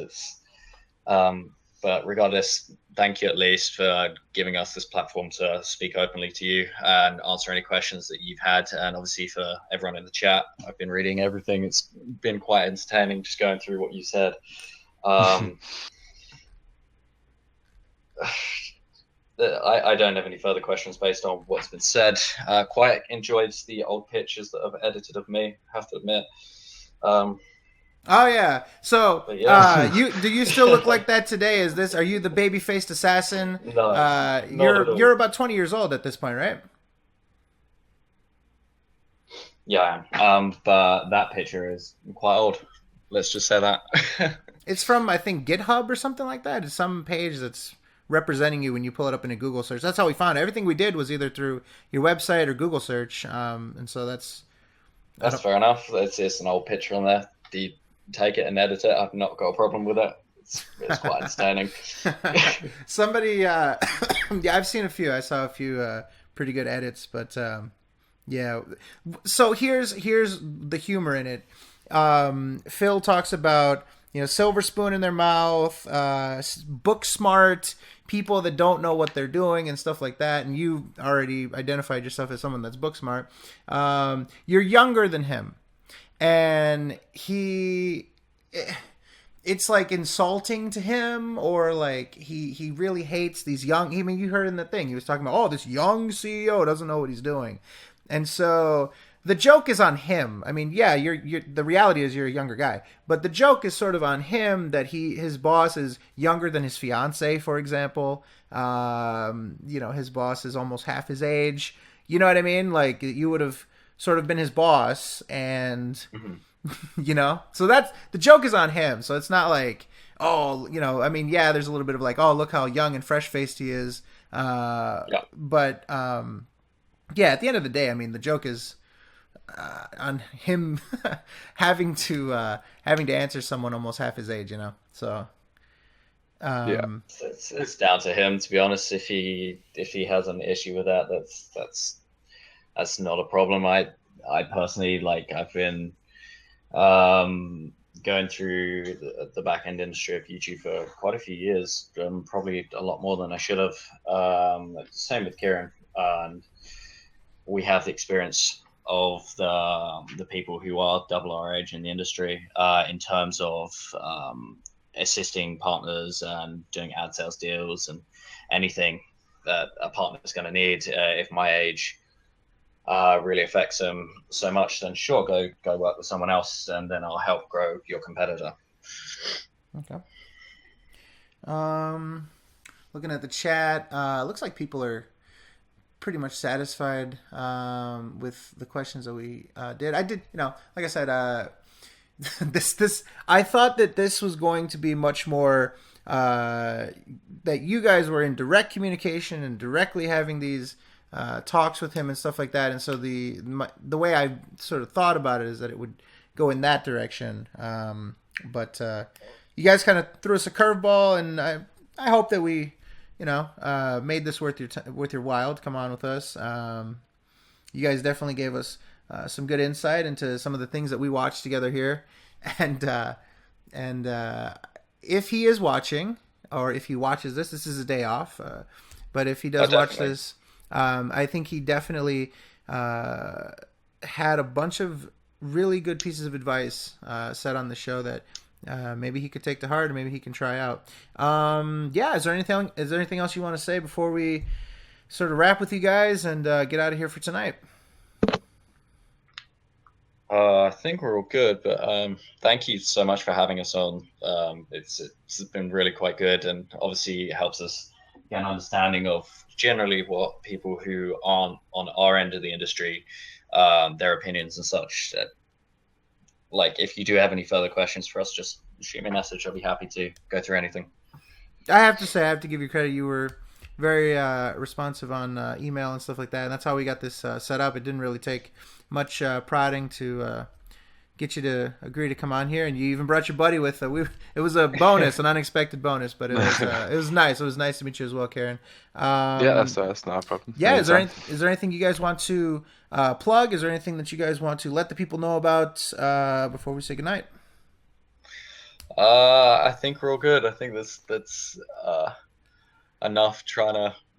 Yeah, I was just reiterating, Dan. Obviously, thanks for allowing us on, giving us our chance to say our side of it, straighten some things out and stuff. Obviously, chat's been seen to having a lovely time right now, so thanks to them as well for obviously hearing our side as well. Yeah, that's pretty much it. All right. So again, both of you guys, thank you very much for coming on, clearing some things up, having some fun with us. It was nice to meet both of you, and I wish you guys the best. It was funny the way that all this came together, right? But I don't know. Life is strange that way. Sometimes the fun comes out of some situations like that. So anyways, thank you guys very much for coming on. Wish you all the best, and stay in touch, Don't be strangers. Yeah, definitely. That's right. Thank you very much for your time. Cheers. Thanks, guys. All right, so that was Dan Warren, the CEO of Laveria Media, Keiran Johnson, the partner manager of Laveria Media. Boy, oh boy. That was a pretty good insight, Excellent, guys. Well, that went in a direction I wasn't expecting, but still, Neither it's was I. at least nice to get a truckload of confirmation. I had to call an audible there and kind of salvage it, because at first it was like, they came on, they're like, yeah, we don't know shit, and it wasn't our fault. We didn't do nothing. And it's like, oh shit. Well, all right, thank you for coming. See, what are we gonna do with this? But all right, we made the most of it. They were, like I said, gracious enough to come on, give their perspective, and we appreciate that very much and respect that very much. Just want to say, I'm blown away how many people were here. That was fucking amazing. There was, I think we almost reached 1,500, which is a record for us here live, and there's still, at this point, 1,300 people here. So thank you guys insane. for making us feel special and feel all warm and tingly inside that you care about this detractor sociopathic content that we happen to put out for you guys. The TMZ of YouTube. The TMZ of YouTube. I mean, we just make shit up. We don't get our facts correct. We don't reach out and talk to people. We don't go on live and show you our research while we're doing it. I mean, we're just making stuff up, It's all fake. Let's see. Someone is saying, look at the Twitter, look at the Twitter, look at the Twitter. What is on the Twitter? Please let us know. That. What's on the Twitter? What's the Twitter? What's going on? I think Alright. Phil actually said something about AdSense. AdSense. Nonsense. Personal AdSense for established network AdSense is awful. Let's see. Well, we could have told you that. Genius insight there. Oh, boy. Sturgeon Killer. I see. Screen cap. Here it is. Thank Wow. God, because I'm blocked by seeing Phil's tweets. Okay. If the data I'm seeing is true based on being on a personal AdSense versus... Oh, man, I wish we could have got those guys to answer that. You know what? Can someone pop in the chat real quick and just ask them real quick what they think of this statement? If the data I'm seeing is true, get him back. Get him back in here. If the data I'm seeing is true, being on a personal AdSense versus an established network on YouTube is awful. AdSense seems half as much. Then again, I'm not sure if this data is correct, as YouTube has all channels showing us earning $0 for the other day due to a glitch. LOL. Yeah, can somebody drop in our Discord chat real quick just to see what they have to say? They don't have to come back on just to answer that one question, but just if they can comment on that, because I feel like we did get at that, and they said it's basically the same, but if Phil is saying half, it could just be him setting up the pretense to ask for more money, obviously. Interesting. That was very interesting. Huh. Okay. They're coming back. They're coming back. I'm back. They're coming back. Okay. They're coming back. All right, cool.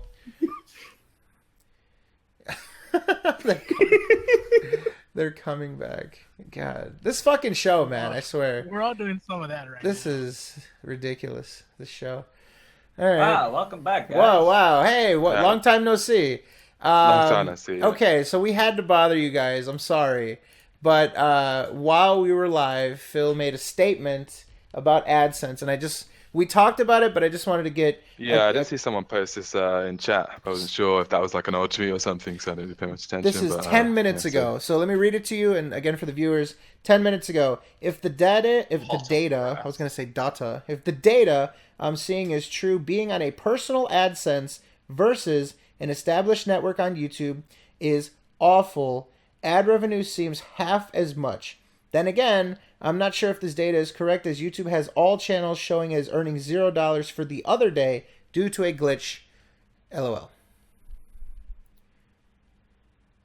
Well, the difference would mainly be MCNs are trying to pick up the slack that YouTube's doing with their AdSense, with their own ad servers, and if that's playing the difference that they're making double as much, then that's great, to be honest. Interesting. And so, do you think that based on this, is this just some glitch? Is this maybe the console hasn't caught up to what he's looking at? I mean, he's going to be looking at... Is there like an AdSense portal specifically, or is he just looking at YouTube Analytics? Yeah. How many days would you expect that he's been looking for data on AdSense? Well, I mean, when did you guys unlink him? When did you guys cut him? Would be Friday, so it wouldn't be enough data to say solidly. Because he wasn't... He's been on AdSense with DSP Gaming since he left Curse, which would have been Monday, right? Essentially takes a good 3 or 4 days to update. Okay. And then KO Gaming was partnered but then released. So I assume he's... I think he measures stuff in terms of DSP Gaming. Honestly, he doesn't really care too much about KO Gaming. He measures things in terms of DSP Gaming. So I believe he unlinked on... Saturday or Sunday, and then he went to link both of them on Monday, and then within that week, by Friday, he was unlinked on KO Gaming and stuff. So it would have been late Friday, Saturday AM for us. Okay. Around that time. Yeah, so there wouldn't be enough data to solidly say that he's making half as much as he would be. Okay. He would have probably got like half a day's worth, or like even less than that. Okay. Come through his ad. I'm sorry to grab you back just for that, but I just we just saw this and we're like, okay, we're gonna be just say, oh, is that true or not? But okay, cool. All right, now this time, honestly, good night. Thank you guys. Go get some sleep. It is fucking late for you guys. It really means a lot. It really means a lot. Really means a lot for you guys to come on and spend your night with us. It's awesome. Thank you, man. No worries at all. Have a good night. See you guys. Good night, guys. All right, so we won't get them back after that. That's it. We will let them get to sleep. They probably got their nightcaps, Probably, and their candle pan. What? I don't know. Is there anything else left for us to do here? Was there anything that we need to look at? Did he Did I he don't do think anything so. interesting? No, I don't think so. I didn't see anything. I got an idea. Let's do this quick 5-minute, or sorry, let's do this quick 10-minute field trip. Actually, do we need to? I was gonna say, is there? I don't know if there was anything we needed to watch. I mean, people are saying let's endure. No, no, let's endure. Unfortunately, not. You guys are getting 12 hours of content in 48 hours, right? Stop it. That's good for a month. We have lives, you know. Yeah. We don't just do this 24/7. Yeah. Yeah, I think that does it. I think that wraps. All right. Any last analysis? Any last statements, comments, anything else before we get out of here for I tonight? feel like I should mention something. Rad rant, yeah. No, I'm just kidding. No, I can't. It's not a rant, but I just wanted to say that this has been an experience that I never thought we'd have, and especially answers we didn't think we'd get. But it's so nice to have this perspective from someone who is relatively high up in corporate standing, actually has their information about how an MCN or their affiliates work. It's really good to have that information presented to us. It really does set the record straight. Well, I don't know what to. I don't know. I don't even know where to go from here. I mean, basically, it just seems like. It seems like Phil is he's attempting to do AdSense, and he just said he's basically getting scared off from doing AdSense at this point, and so he's gonna. Is he gonna go back to Curse? I think he's gonna have to go back to Curse. I But think it's a choice. can he go back to Curse at this point? Isn't he? In Phil's mind, he stated Curse led him on his way, and if things don't work out with this new MCN, we'll be more than happy to welcome you back with open arms. But it's just a matter of they stay true to their word. Can he? But can he won't be go? managed. Can he go back to Curse, or is he gonna have problems like he did? Look how long it took for him to get approved for this shit with Laveria or Laveria subsidiary. Like he may have to reapply again. Yeah. It's more than likely he'd have to go on this exploit adventure again, especially for KO Gaming. Yeah, well, KO Gaming is. I mean, the This I Don't Plays are gonna get. Like every This I Don't Play I've ever done, I think has been content ID'd. Typically they do. So people are saying he's back with Curse. Is that based on the metadata, or is that based on Social Blade? Because Social Blade is usually a little bit far behind. So it's going to be weird, though. I wonder if Curse knows what happened. Like, you know, I don't think. Let's imagine that Curse hears that Phil left them for some other company, and then the company decided, no, he's a big headache. We don't even want to deal with him, and they didn't even bother keeping him. They shit canned him. Like, I don't know. That doesn't really seem like, you know, coming back on good terms. I sent you a screenshot on Skype. Let's check it out. I don't know. I don't even know how. I'm interested to see how he responds to this. Screenshot on Skype says. Da-da-da-da-da. There is. It's loading.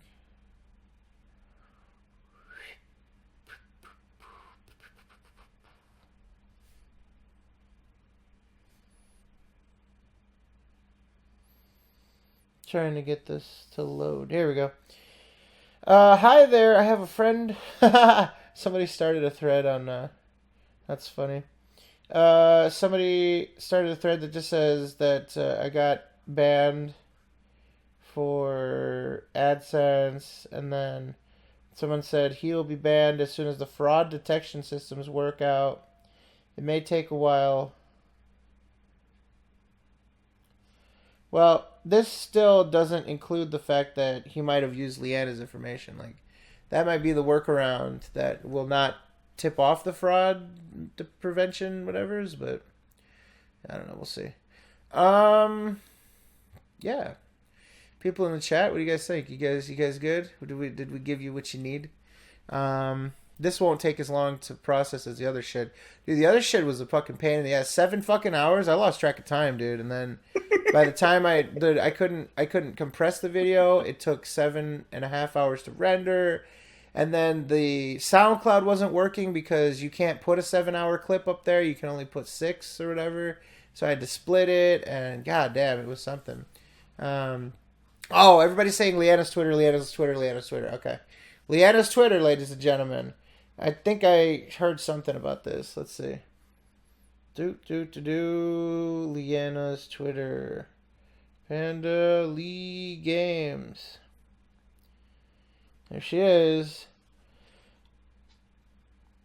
Ooh. Uh-oh. Alright, fine. Shade from Leanna. This is the on-screenness. This needs to be on the screen. Oh, ho, ho. Oh, has he? Oh, A ho, ho, ho. A careful retweet.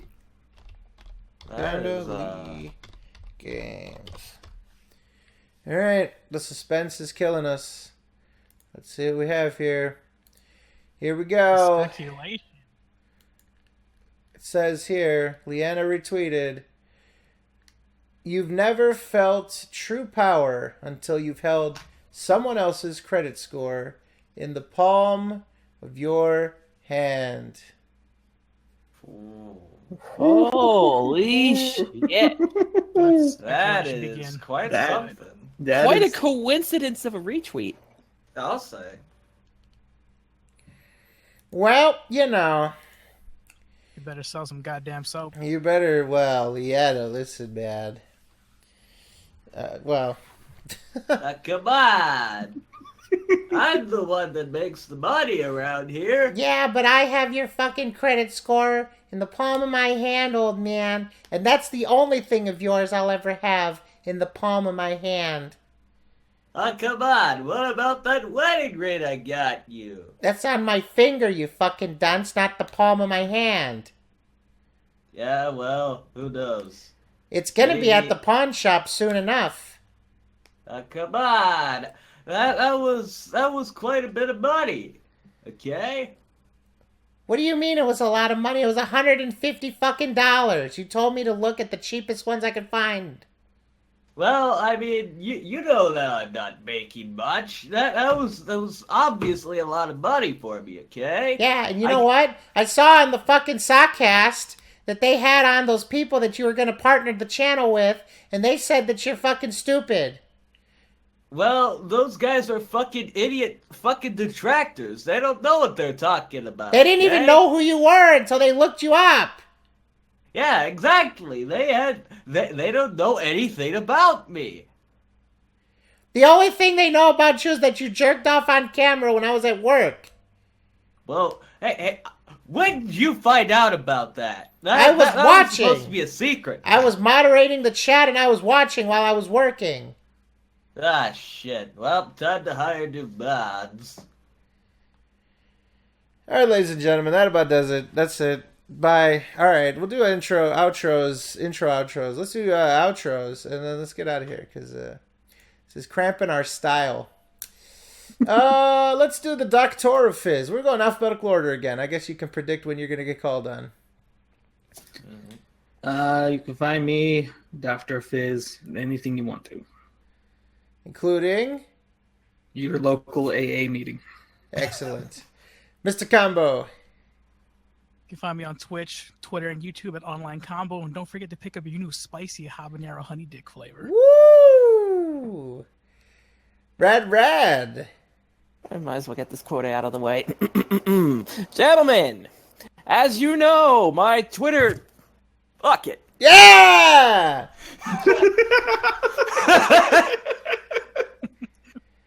But you can find me on Twitter at the RadRad. You can find my YouTube channel at youtube.com/SIWent, W-E-born. That is youtube.com/SIWent, Weborn. That's not bad. How about the Faz one? Well, you can find my Twitter, which is TTSBB1. You can find my YouTube, which is Freddy Fast Fuck. Look out for the Say Don't Play Crash 3 in the coming months. It's sure to be very spicy. And my Twitch, which is also TTSBB1. Hoping to stream something maybe this weekend.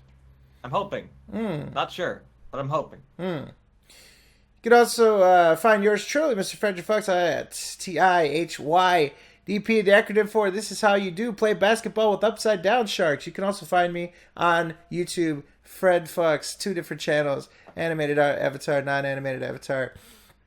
And for this sort of stuff, you can find us on a number of different things. First of all, if you want the audio only stuff, let's say you're going to the gym or you're driving your car or you're at work, you should be working. Don't listen, all right? Keep it on the low and don't get caught. And it's, but if you get fired, don't blame us. That's what the hell. You can do that a number of different ways. SoundCloud, The Sons of Kojima would be the URL. It's on soundcloud.com/The Sons of Kojima. Sons of Kojima on SoundCloud, SoKast, whatever strikes your fancy, whatever is convenient for you to find that. iTunes as well. Sons of Kojima on iTunes, SoKast on iTunes.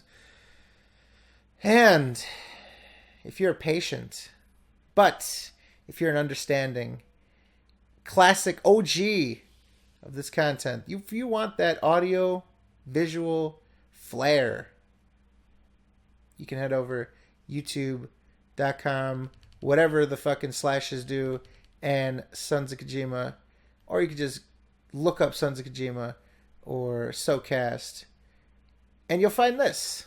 This will be up pretty soon.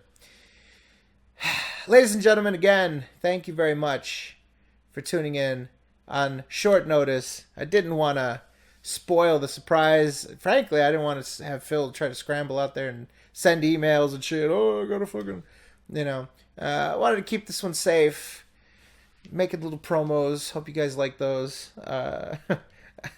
And the promos are kind of just like ways to get out different songs that are stuck in my head, I guess. I don't know.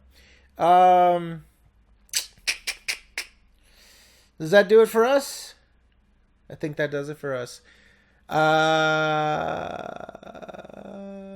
We love you. Go fuck yourselves. Good night. Adios. Sayonara. You're all figs. Fuck it. Good night. Fuck it. Fuck it!